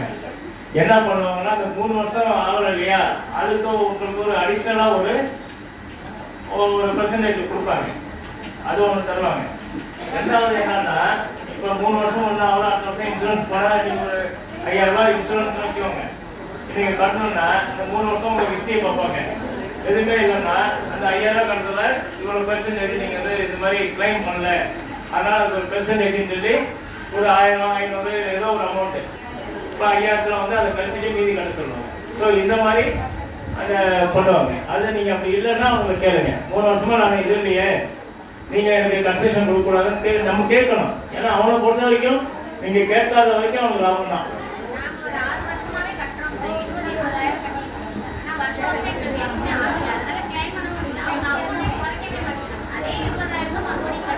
நீங்க கேளுங்க, ஒரே கம்பெனில தான் கட்டுறீங்க, அது மாதிரி இருந்தா சொல்லுங்க. அவன் கேட்கலப்பா 6 வருஷமா கண்டிப்பா கட்டுறாங்க, ஏன்பா நீங்க கஷ்டம் கொடுக்கணும் நம்ம கேள்வி கேட்கலாம். ரைட்டுங்களா? அதனால நீங்க அதெல்லாம் அதான் நமக்கு இதெல்லாம் விவரம் தெரிஞ்சா மட்டும் தான் நம்ம கேட்க முடியும். இல்லைன்னா அவன் ஏதோ ஒரு பேசணும் அப்படியான்னு சொல்லி நம்ம போயிடணும். அதனால கேள்வி கேட்கணும்னா நமக்கு தெரியணும், தெரிஞ்சாதான் கேட்க முடியும். அதனால அந்த மாதிரி இருந்தால் நம்ம இன்சூரன்ஸ் வந்து அதை ஃபாலோ பண்ணிக்கலாம். அதே மாதிரி இப்ப பாதுகாப்பு உரிமை நம்ம சொன்னோம் இல்லையா, இல்ல வடை சாப்பிடுறீங்களா, வடை டீ சாப்பிட்டு பேசலாமா இல்ல கண்டிப்பா பேசலாமா? ஒரு 5 நிமிஷம் சாப்பிடுங்க.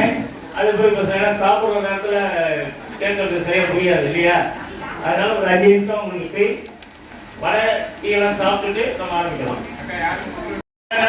வியாபாரம் என்ன பண்ணுவான், சொன்னா அவங்க எல்லாம் போவாமா. அப்ப பாதுகாப்புங்கிறது எப்படி நமக்கு தெரியும், இது பாதுகாப்பான பொருள் அப்படிங்கிறது நமக்கு எப்படி தெரியும்? அது தெரியணும்னா நம்ம சொன்னவங்க TIS மத்திய அரசு அவங்க வந்து என்னன்னா ISI முத்திரைன்னு ஒரு முத்திரை இருக்கு. இந்த ISI முத்திரை என்னன்னா, இப்ப நீங்க வந்து ஒரு அயன் பாக்ஸ் வாங்குறீங்கன்னா இந்த ISI போட்டிருக்கும். நீங்க எலக்ட்ரிக் ஐட்டம் வாங்கினாலும் சரி, வீடு கட்ட கம்பி வாங்கினாலும் சரி, சிமெண்ட் வாங்கினாலும் சரி, ஏன் நம்ம குடிக்கிற முடியாத தண்ணி இதை கொண்டு ISI இருக்கா. இந்த ISI எதுக்குன்னா நுகர்வோருக்கு பாதிப்பு வராமல் இருக்கிறதுக்காக, தரம் நிர்ணயம் செய்யறதுக்காக அந்த முத்திரை. அவங்க என்ன பண்ணுவாங்கன்னா அந்த தரத்தை நிர்ணயம் செய்யறதுக்கு உணவுப் பொருளா இல்ல கம்பி இந்த மாதிரி கட்டுறது அந்த மாதிரி பொருளா இல்லை சிமெண்டா எதா இருந்தாலும் அதோடைய குவாலிட்டி தரம் இருக்கா அப்படின்னு பார்த்து அதுக்கு கொடுக்கறது தான் ISI முத்திரை. அந்த ISI முத்திரை இருக்கான்னு பார்த்துட்டு வாங்கினோம்னா அதில் நமக்கு தேவையான பாதுகாப்புகள் இருக்கும். இந்த கிரைண்டர் எடுக்கிறோம், ஃப்ரிட்ஜ் எடுக்கிறோம், ஹேண்ட் பாக்ஸ் வாங்குறோம், ஏசி வாங்குறோம், எல்லாம் என்னன்னா ISI முத்திரை இருக்கான்னு பார்த்து வாங்கினா அவன் டெஸ்ட் பண்ணி என்னென்ன கொடுக்குறான்னு அர்த்தம். இப்போ என்னன்னா இப்போ டெல்லி சென்டர் வாங்க தெரியுங்களா, நம்ம ISI முத்திரை ஒன்றும் இல்லை, ஒரு ஃபேன் வாங்குறோம்னு வச்சுக்கோங்க, அது வந்து பிராண்டட் ஃபேன் வாங்குறோம். ஆனால் அது வந்து 1500 2000 ரூபாமா ஒரு ஃபேன். இதே அதை விட அழகா இருக்கும், பார்க்கறதுக்கு லுக்கா இருக்கும், ஃபேஷனா இருக்கும், எல்லாம் இருக்கும், அது 1000 ரூபாமா. நம்ம என்ன பண்ணுவோம், அந்த 1000 ரூபாய் ஃபேன் வாங்குவோமா, அது என்னன்னா 4 நாள் சுத்தம், அப்புறம் சவுண்டு கேட்க, அப்புறம் உடனே அப்புறம் அவனை காயில போட்டு அதை போட்டிருப்போம்.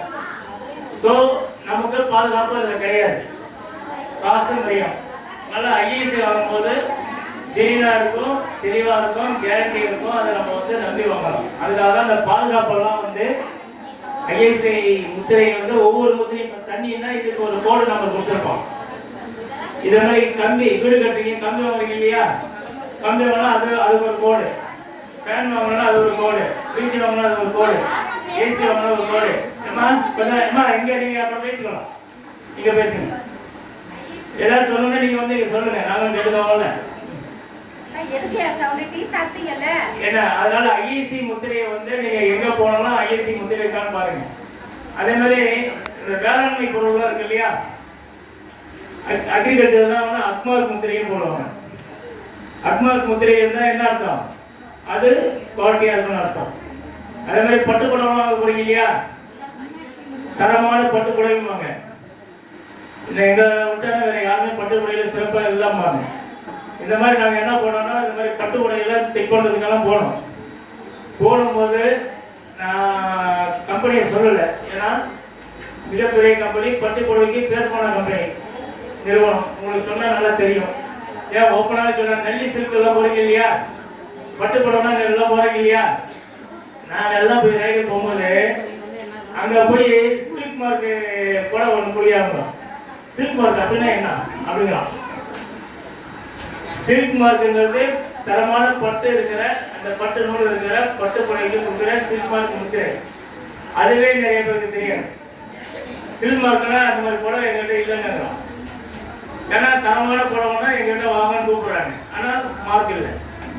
ஸோ அதனால வந்து அரசு வந்து நம்முடைய நுகர்வோருக்கான பாதுகாப்பு, அது தரம் நிர்ணயம் செய்வதற்காக தான் இந்த முத்திரைகள் எல்லாம் போடுறாங்க. அந்த முத்திரை இருக்கிற பொருளாக நீங்கள் வாங்கினீங்கன்னா நீங்கள் ஏமாறாமல் இருக்கணும். ஏன்னா நிச்சயமாக இந்த ஐஎஸ்ஐ முதல்ல இருந்ததுன்னா நீங்கள் வெளியில் அசம்பிள் பண்ண செட்டு 1000 ரூபா, அவன் 1200 இருப்பான். இந்த 200-300க்காக நம்ம யோசனை பண்ணோம்னா மொத்தமாக போயிடும். அதனால வந்து ஐஎஸ்ஐ முத்திரை இருக்கான்னு பார்த்து வாங்குங்க, அக்மார்க் முத்திரை இருக்கான்னு பார்த்து வாங்குங்க, ரைட்டுங்களா, ஹால்மார்க் முத்திரை இருக்கான்னு பார்த்து வாங்குங்க. இந்த மாதிரி முத்திரைகளை பார்த்து வாங்கினீங்கன்னா உங்களுக்கு ஓரளவு பாதுகாப்பாக இருக்கும். ஸோ முத்திரை வந்து ரொம்ப முக்கியம். முத்திரையில் உங்களுக்கு சந்தேகம் இருக்கா? இதா இருக்குங்களா? என்னம்மா ஏதாவது சொல்லுங்க. சரி ரைட்டு. வேற என்ன உங்களுக்கு ஏதாவது சந்தேகங்கள் இருக்கா? முத்திரையில் எந்த பொருள் எடுத்தாலும் அதுக்கு தரம் நம்ம ரொம்ப முக்கியம். தரம் குறைவாக இருந்தால் அதனுடைய பாதிப்பு விலை. நான்காவது வெளியில் போடுற பேரலோலி இந்த அழகு பொருளும் பார்த்தீங்கன்னா ஒரு வாரத்தில் விலையாயிடலாம், சிறப்பாக ஒரு வாரத்தில் பூசினீங்கன்னா சிறப்பு அழகு ஆகிடலாம். நம்ம சிறப்பு ஆயிருக்க மாட்ட வரைக்கும் ஒரு தண்ணி வந்து பூசுறோம், ஒன்றும் ஆகலை. என்னன்னா அவனுடைய சரி நம்ம ஆசைப்பட்டு வாங்குறது. இப்போ அவங்க மேலாம் இப்போ நிறைய நாங்கள் கேஸு போட்டோம், போட்டு பேரல் கம்பெனி மேலே வச்சுன்னா இப்போ அந்த மாதிரி விளம்பரம் பண்ணுறது கிடையாது. ஒரு வாரத்தில் சிறப்பு ஆகலாம்னு சொல்லிட்டுலாம் இப்போ விளம்பரத்தை மாற்றி பண்ண ஆரம்பிச்சோம். அதே மாதிரி இந்த குழந்தைகளை வாங்குறோம் இல்லையா, ஹார்லிக்ஸ் அது இதெல்லாம் நிறையா வாங்குறோம் இல்லையா, இந்த ஃபுட்டெல்லாம் அதெல்லாம் ரொம்ப ஜாக்கிரதையாக பார்த்து வாங்குங்க. அதை வந்து பிராண்டடாக இருக்கா கரெக்டாக இருக்கான்னு செக் பண்ணிக்கோங்க. ஏன்னா அதில் வந்து என்னன்னா நிறைய மோசடி நடக்குது, அதனால குழந்தைகள் நிறைய பாதிக்கிறாங்க.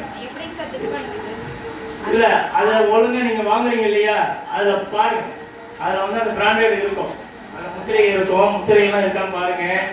அவன் வந்து அதில் வந்து எப்பயுமே என்ன பண்ணுவாங்கன்னா ஒரு ப்ராடக்ட்னா இதில் என்னென்ன ரேஷியோவில் என்னென்ன பொருள் சேர்த்துருக்கோம் அப்படின்னு அதில் கொடுக்கணும். அதை பார்க்கணும். அதை பார்த்து இது என்னென்ன ரேஷியோன்னா நீங்கள் முன்னாடியாவது நமக்கு இங்கிலீஷ் தெரியாது, அது தெரியாது, ஹிந்தி தெரியாது உட்காந்துருக்கலாம். இப்போல்லாம் என்ன ஆப்பே இருக்கு, நீங்கள் டிரான்ஸ்லேட்டில் வந்து இங்கிலீஷில் இருக்கா கேன்சல் பண்ணிங்கன்னா அது என்ன தமிழில் நமக்கு வந்துடும், ஹிந்தியில் இருக்கா அது கேன்சல் தமிழில் வந்துடும். இப்போ நிறைய நமக்கு சோர்ஸ் நிறைய இருக்கு நம்ம தெரிஞ்சுக்கிறதுக்கு. அதனால நீங்க அதெல்லாம் தெரிஞ்சுக்கிட்டு அது குவாலிட்டியா இருக்க பாருங்க. அவன் வெறும் விளம்பரத்தை மட்டுமே நம்பி வாங்குறீங்க. பூஸ்ட் குடிச்சா வாழ்ந்துருவானா 20 ரூபா பூஸ்ட் குடிச்சா வாங்க, நிறைய பேர் குள்ளமா இருக்கிறவங்க என்ன பண்ணுவோம். அதெல்லாம் வந்து நீங்க வீட்டில் இருக்கிற ஒழுங்க சாப்பிட்டாலே போதும். இவன் பூஸ்ட் ஹார்லிக்ஸ் எல்லாம் வந்து அவன் வியாபாரத்துக்காக பண்ற விஷயங்கள். நம்ம வந்து அந்த சோறு சமைக்கிறோம் இல்லையா, அந்த தண்ணி இருக்கு இல்லையா, அந்த தண்ணி எவ்வளோ சத்து, வடிகஞ்சி, நம்ம அதை பற்றி எதாவது யோசிக்கிறோமா? யோசிக்கிறது இல்லை. ஒரு சில பேர் குடிக்கிறீங்க, நிறைய பேர் அதை வந்து தூக்கி மாடு தண்ணி ஊற்றினா இல்லை கீழே ஊற்றிடுறோம். ரைட்டா? இந்த பழைய கஞ்சி இருக்கு இல்லையா, பழைய கஞ்சியில் என்ன பண்ணுறோம், சாப்பிட்றோம். இப்போ நிறைய பேர் என்னன்னா அது பழைய கஞ்சி சாப்பிட்றது கவுரு குறைச்சலாம் இப்போ நிறைய பேர் பார்க்க ஆரம்பிச்சிட்டாங்க. கிராமத்துல அந்த மாதிரி கஞ்சி நம்ம நிறைய சாப்பிட்றது தூக்கம் தான் வரும், உடம்புக்கு அவ்வளோ ஆரோக்கியம். அது என்ன பண்ணுறோம்னா இந்த பழைய கஞ்சியை அமெரிக்கானா டப்பாவில் போட்டு அனுப்புகிறோம். இங்கே வந்து சும்மா நீங்கள் வீட்டில் வச்சுருப்பீங்க, இவ்வளோ கஞ்சி பார்த்தீங்கன்னா அது சும்மா நம்ம கொடுப்போம். இவ்வளோதான் இருக்கும். பார்த்தீங்கன்னா 500 அந்த டப்பா அவ்வளோ தான் இருக்கும். அது சரி ஏதோ பெருசாக இருக்கிற பிடிச்சி பார்த்தீங்கன்னா உள்ள பழைய கஞ்சி இருக்கும், பழைய சாதம். இது இன்னொரு விஷயம் என்னன்னா, அந்த 500 கொடுத்து அந்த சாதத்தை வாங்கி சாப்பிடுவாங்க பாருங்க டப்பாவில். அதில் வந்து என்ன பண்ணால் அது கெடாமல் இருக்கிறதால கெமிக்கல் கலப்பாங்க. நம்ம சாப்பிட்ற அந்த பழைய கஞ்சி கெமிக்கல் சேர்த்து சாப்பிடுவோம். நம்ம வீட்டில் சாப்பிட்றோம் பாருங்க, அது ஒரிஜினல். அது நமக்கு கௌரவப்படுத்தல் என்ன கஞ்சி அது பழைய சாதம். அதனால் இந்த ஆடம்பங்கள் நிறைய இந்த கவர்ச்சிகரமான பேக்கேஜ். இப்போ திருப்பூரில் நர்ஸெல்லாம் ரெடி பண்ணுறாங்க இல்லையா, இங்கே போய் வாங்கினோன்னா 80 ரூபா 100 ரூபாய்க்கு போய் வாங்கிடலாம். இவனே என்ன பண்ணுறான்னா அனுப்பி அந்த பிராண்டட் போட்டு அதே 1500 2000 கொடுக்குறோம். அதே டிஷர்ட்டை இங்கே 2000 போட்டு வாங்குறது பிராண்டட். இங்கே நம்ம வாங்க மாட்டோம். என்னன்னா இதெல்லாம் நம்ம வியாபாரிக்கு என்னன்னா நம்ம கிட்ட இருக்கிற எல்லாத்தையுமே அவங்க பிராண்டட் ஆக்கி திருப்பி இங்கே வந்து வாங்கிட்டு போய் திருப்பி நமக்கே கொடுத்து நம்மளே காசாக்குறாங்க. இதெல்லாம் நம்ம யோசிக்கணும். நீங்கள் 5000 ரூபா போட்டு ஒரு டிஷர்ட் வாங்குறதுக்கு 50 ரூபா போட்டு 10 டிஷர்ட் வாங்கினா அடிக்கடி மாற்றி மாற்றி போட்டுக்கணும். நம்ம அதை யோசிக்கிறது இல்லை. ஸோ பிராண்டடுங்கிறது கலாச்சாரங்களில் மொத்தமாக சீரழிஞ்சிக்கிட்டு இருக்கு. செல்ஃபோன்லாம் வந்து முன்னெல்லாம் சேட்டலைட் வரதுக்கு முன்னாடி நம்ம கலாச்சாரம் ரொம்ப நல்லா இருந்துச்சு. இப்போ சேட்டலைட் வந்த பிறகு என்னாச்சு, கலாச்சாரம் மாறிடுச்சு. எங்கே பார்த்தாலும் ஒரே தொல்லை பிரச்சனைகள், பாலியல் பிரச்சனை, அது வராத நாளே கிடையாது. முன்னெல்லாம் அந்த மாதிரிலாம் இப்போ நிறைய இல்லை. இப்போ அதே மாதிரி நம்ம குழந்தைங்கள்லாம் இந்த ஃபுட் டச் பேட் டச் எல்லாம் கொஞ்சம் கற்றுக்கணும். ஏன்னா அது வந்து முக்கியமாக எல்லா பெண்களும் வந்து அது நிச்சயமாக வந்து டைம் ஒதுக்காமல் சோம்பேறித்தனம் பண்ணாமல் அதெல்லாம் கற்றுக் கொடுங்க குழந்தைங்களுக்கு. அவங்களுக்கு பேசுறது இல்லை, ஏதாவது தப்புனா உடனே. ஏன்னா நிறைய குழந்தைங்களுக்கு பயந்து சொல்றது பயந்துக்கிட்டு அம்மா திட்டமோ, அம்மா அடிக்குமா, அப்பா அடிக்குமா அப்படின்னு எதா இருந்தாலும் பயப்படாமல் சொல்றது தைரியத்தை கொடுங்க.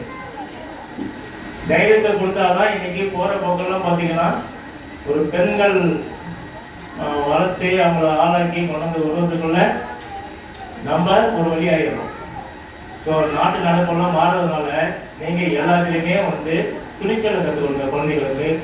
அவங்களுக்கு அது ரொம்ப ரொம்ப முக்கியம். அது நீங்கள் அலட்சியமாக இருந்தாதீங்க. வேற என்ன உங்களுக்கு இப்போ ரயில்வே எடுத்துன்னு வச்சுக்கோங்க. இப்போ நான் கேஸ் நடத்துறதெல்லாம் உங்களுக்கு ஒரு அனுபவத்தில் சொல்கிறேன். இப்போ வசந்தன் கோருக்கு இல்லையா, அங்கேருந்து ஒரு டேபிள் செட்டு ஒரு ஃப்ளைட் வாங்கினாங்க. ஒரு கஸ்டமர் வாடிக்கையாளர் வாங்கும்போது அங்கெல்லாம் டெஸ்ட் பண்ணி நல்லா பாட்டு வீட்டில் எல்லாமே நல்லா இருந்துச்சு. வந்து வீட்டில் ஆட்டோவில் வந்து வீட்டில் வச்ச பிறகு பார்த்தீங்கன்னா அது சரியாக ஒர்க் ஆகலை. ஒர்க் ஆகிற முன்னே அவங்க என்ன பண்ணாங்கன்னா போய் அவங்களே கம்ப்ளைண்ட் பண்ணும்போது சோனி சர்வீஸ் வந்து வருவாங்க சார், இவங்க வருவாங்க சார் இப்படியே இருந்துகிட்டே ஒரு மாதம் மேலே இருக்காங்க. அவங்க பெருத்து போய் வீட்டில் ஒரே பிரச்சனை. ஏன்னா 40,000 ரூபா போட்டு வாங்கிட்டு என்னைய மனுஷன் எனக்கு எதுக்கையாக இருக்காங்க இப்படிலாம் நம்ம திட்டுவோம். அந்த திட்டெல்லாம் அவங்க டெய்லி கேட்டு நம்மகிட்ட அந்த கேஸை வந்துச்சு. வந்த பல நான் நோட்டீஸ் அனுப்புறோம். இனிமேல் எதாக இருந்தாலும் அவங்க வந்தாலே எதாவது பேசணும், நீங்கள் பேசாதீங்க. நோட்டீஸ் அனுப்பணும். அனுப்புறவனே வசங்க நாங்கள் வந்து தமிழ்நாட்டில் ரொம்ப பெரியாது, எங்களால் இது என்ன பண்ணோம் ஆனால் அலட்சியமாக தூக்கி போட்டாங்க. சரி அடுத்தது என்ன பண்ணேன், வசந்தோ ஹெட் ஆஃபீஸுக்கு சோனி கம்பெனிக்கு எல்லாத்தையும் சேர்த்து திருப்பி அனுப்புனேன். அது பாருங்க அப்படியே டெலகிராம் வச்சு நான் கேஸ் ட்ரை பண்ண போகிறேன், பேப்பர் இஷ்யூ வரும்போதும் அப்படின்னு சொல்லிட்டு ஒரு டெலகிராம் அடிச்சேன். அடிச்சுட்டு அடுத்த நாள் என்னாச்சுன்னா இந்த கம்ப்ளைண்ட் கொடுத்தாங்க இல்லையா, அவங்க வந்து காலைல வீட்டு வாசலில் தண்ணி தெரியுது 4 மணிக்கு வரும்போது அவங்க மேனேஜர் அங்கே நிற்கிறான் வீட்டு வாசலில். என்னமா தெரியவா ஆயிடுச்சுமா அப்படின்ட்டு. அவங்க 4-5 நாள் கேட்கணும்னா அவங்க ஒன்று நம்ம தான் ஏற்கனவே சொல்லிட்டு அவங்க கண்டு வரல.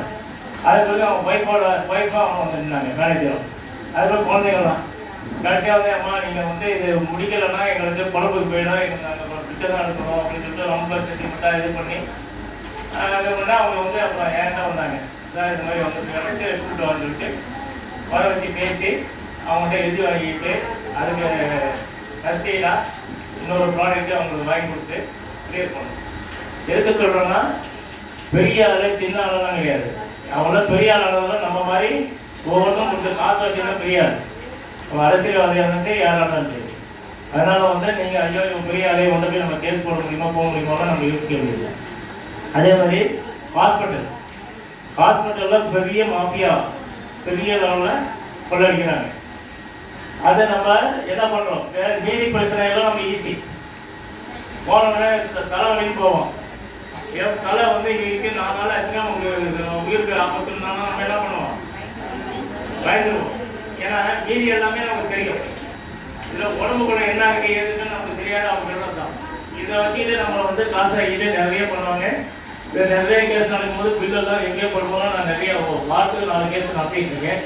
போடும்போதுலாம் அப்புறம் பில்லெல்லாம் குறைச்செல்லாம் பண்ணி தருவாங்க. அதே மாதிரி இங்கே மிகப்பெரிய ஹாஸ்பிட்டலில் வந்து இது மாதிரி ஒரு பிரச்சனை வந்து கேஸ் போகிறதுக்கு நோட்டீஸ் அனுப்புவோம். அனுப்புறப்ப என்ன பண்ணோன்னா தூக்கி போட்டான்.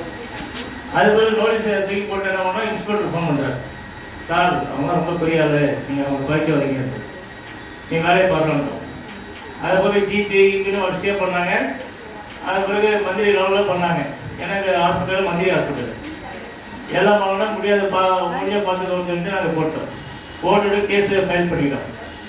பண்ண உடனே கேஸில் வந்து 3 லட்ச ரூபா நஷ்டீடு கொடுத்து சொல்லி நம்ம திருச்சி கொண்டு வந்து ஆர்டர் போட்டாங்க.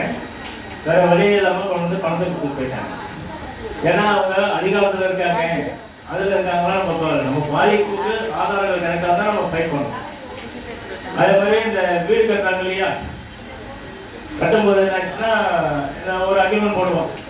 இந்த 6 மாதத்துல வீடு கட்டி தரேன், 20 லட்சமா இதுக்கு இதுக்கு இவ்வளோ அமௌண்ட்டு மொத்தம் 20 லட்ச ரூபா கொடுக்கணும்னு சொல்லிட்டு அக்ரிமெண்ட் போட்டு வீடு கட்டுறாங்க. கட்டின விட அந்த நம்ம 20 லட்ச ரூபா முடிச்சிடுறோம். ஆனால் அவன் முக்கால்வாசி தான் முடிச்சுட்டு மீதி கட்டல. கேட்டானா அந்த கதை இந்த கதை ஒரு சொல்லும்போது பிரச்சனை ஆகுது. அப்போ அந்த மாதிரி பிரச்சனைகள்லாம் வந்து நிறைய அப்புறம் போலீஸ் ரெகுலேஷன் போய் ஒன்றும் ஆகலை. அப்புறம் என்கிட்ட வந்தாங்க, திருப்பி கேஸ் போட்டு அந்த கம்பெனிக்காரங்க 10 லட்ச ரூபா இதே தெரிஞ்சு கொள்ள நான் போட்டு வாங்கி கொடுத்தேன். அவன் வந்து அந்த கன்ஸ்ட்ரக்ஷன் பெரிய அதனால இனிமே நம்ம கடைக்கு போனா அதை நம்ம அவங்கள்ட்ட கேட்கணும், தெளிவா கேட்கணும். அதுல அந்த முத்திரையெல்லாம் இருக்கா அப்படின்னு கேட்கணும். அதே மாதிரி நம்ம ஒவ்வொரு இடத்துலயும் மளிகை கடையிலையா சார் சொன்ன முத்திரை இருக்கா, எக்ஸ்பிரி டேட்டு, எம்எஸ்பி டேட்டு எல்லாமே இருக்கா அப்படின்னு நம்ம எல்லா பொருளையும் அது இருக்கா என்னன்னு தெரிஞ்சுட்டு நம்ம எந்த ஒரு பொருளும் வாங்கணும். அதே மாதிரி நம்ம எதிர்த்து கேள்வி கேட்கணும். அவங்கள நம்ம எதிர்த்து கேள்வி கேட்டாதான் அவங்களுக்கு நம்ம வந்து முறையா ஒரு பதில் சொல்லுவாங்க. ஆனா நம்ம பயந்துகிட்டே தான் இருக்கோம் எல்லாருமே. யாருமே நம்ம எதையுமே எதிர்த்து கேள்வி கேட்கறது இல்லை. இப்போ நம்ம வீட்டை எடுத்து இங்க வந்து வேலை செய்யறோம்னா அவங்க நம்மளுக்கு கொடுத்த வந்து ஒரு ஃப்ரீனஸ் தான் நம்ம வீட்டுல. அதே மாதிரி ஒவ்வொரு இடத்துலயும் நம்ம தைரியத்தை வெளிப்படுத்தணும். எல்லா பொருளையும் கலப்படம் இருக்கு. நம்ம ரேஷன் கடைக்கே போனோம்னாலும் அதுலயும் கலப்படம் இருக்கு. அங்க போய் நம்ம எடுத்து கேள்வி கேட்கணும். அவங்க பெரியவங்க அப்படின்னு நம்ம கேள்வி கேட்காம இருக்கக்கூடாது. இப்ப சார் சொன்னது மூலியமா நாங்களாம் வந்து கேள்வி கேட்கணும். எல்லா இடத்துலயும் இந்த இதுல கலப்படம் இருக்குன்னா நம்ம கேள்வி கேட்கணுங்கிறத நான் வந்து ரொம்ப தெரிஞ்சுக்கிட்டேன். அனைவருக்கும் நன்றி. இப்போ வந்து நமக்கு நுகர்வோருக்கு வந்து 107 செக்ஷன் இருக்கு. நம்ம பாதுகாப்புக்காக பெரிய அரணா இருக்கு. 107 செக்ஷன் நமக்கு இருக்கு. 8 சாப்டர் இருக்கு. அதில் வந்து CCPAன்னு சொல்லிட்டு ஒரு அமைப்பு, central council production authority, CCPA. இதை வந்து டெல்லியில் இருக்கு. இந்த கமிட்டி என்னன்னா இதுதான் முழு அதிகாரம் உள்ள ஒரு அமைப்பு. இந்த அமைப்பு என்னன்னா நம்ம இந்த விலைவாசி இயக்கம், இந்த நிறைய மாற்றங்கள் கொண்டாங்கல்ல, சட்டத்திலையும் சரி விலைவாசிலையும் சரி எல்லாமே. இப்போ இதெல்லாம் வந்து அங்கதான் வந்து அவங்க வந்து நிர்ணயம் பண்ணுவாங்க. ஸோ இதில் என்ன அப்படிங்கிறத அவங்க வந்து டிசைட் பண்ணிட்டு அதுக்கு அவங்க கீழே விஜிலன்ஸ் கமிட்டி ஒன்று வச்சுருப்பாங்க.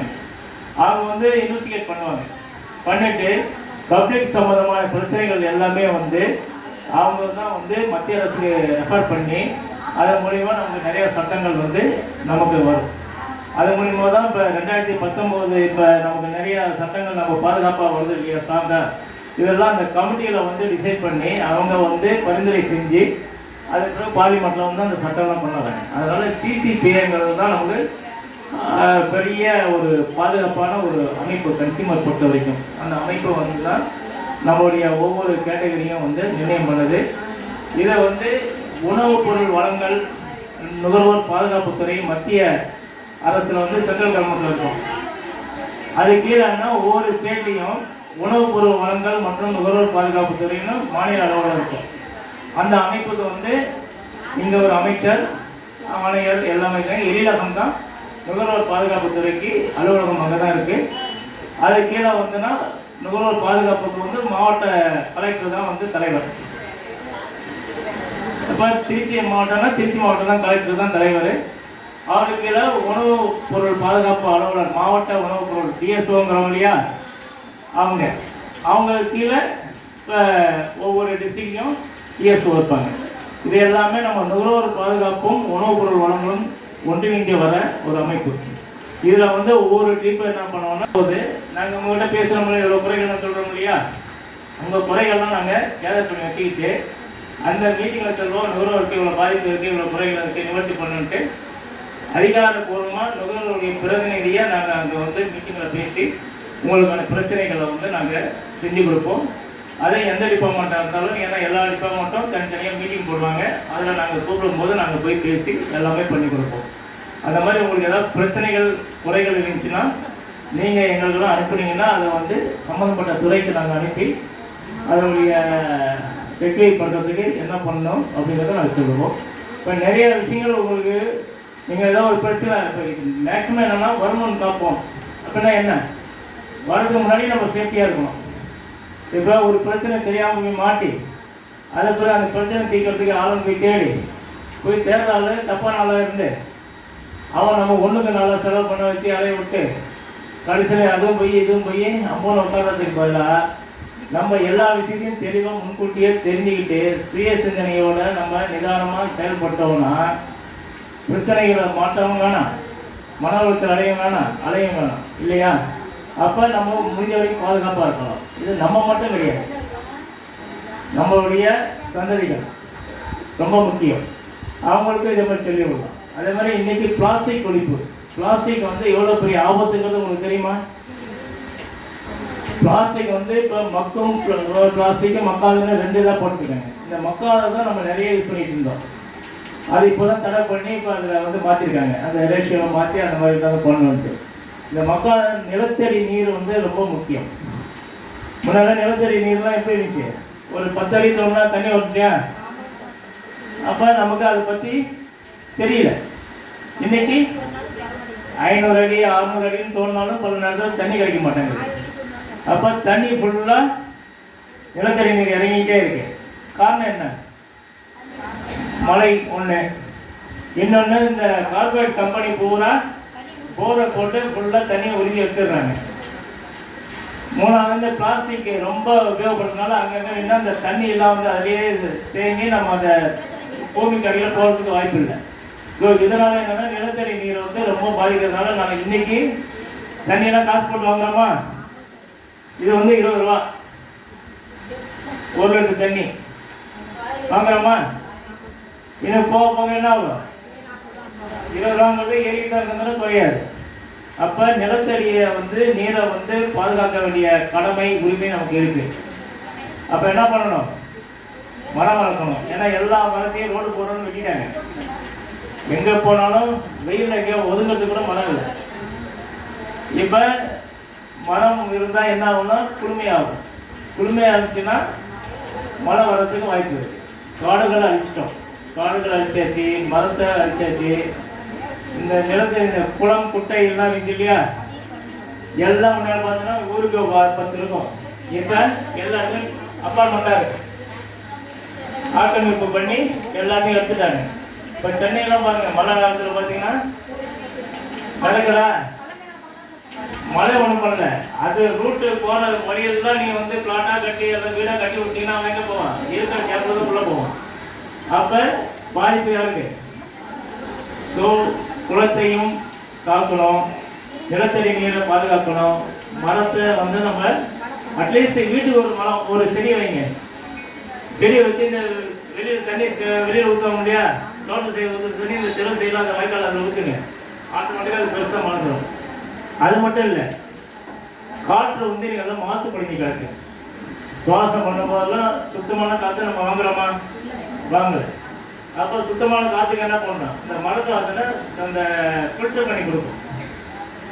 காற்று வந்து சுகாதாரமாக காற்று சுகாதாரமாக இருக்கும். வனப்பகுதியை பாதுகாக்கணும், நிலத்தடி நீரை பாதுகாக்கணும். இதெல்லாம் பண்ணோம்னா ஆக்கிரமிப்பை அகற்றணும். ஆக்கிரமிப்பு பண்ணோம்னா அது இமீடியட்டாக நம்ம சொல்லலை இங்கே அதிகார வர்க்கம் பூரா எல்லாத்துலையும் ஆக்கிரமிப்பு தான் வைக்கிறாங்க.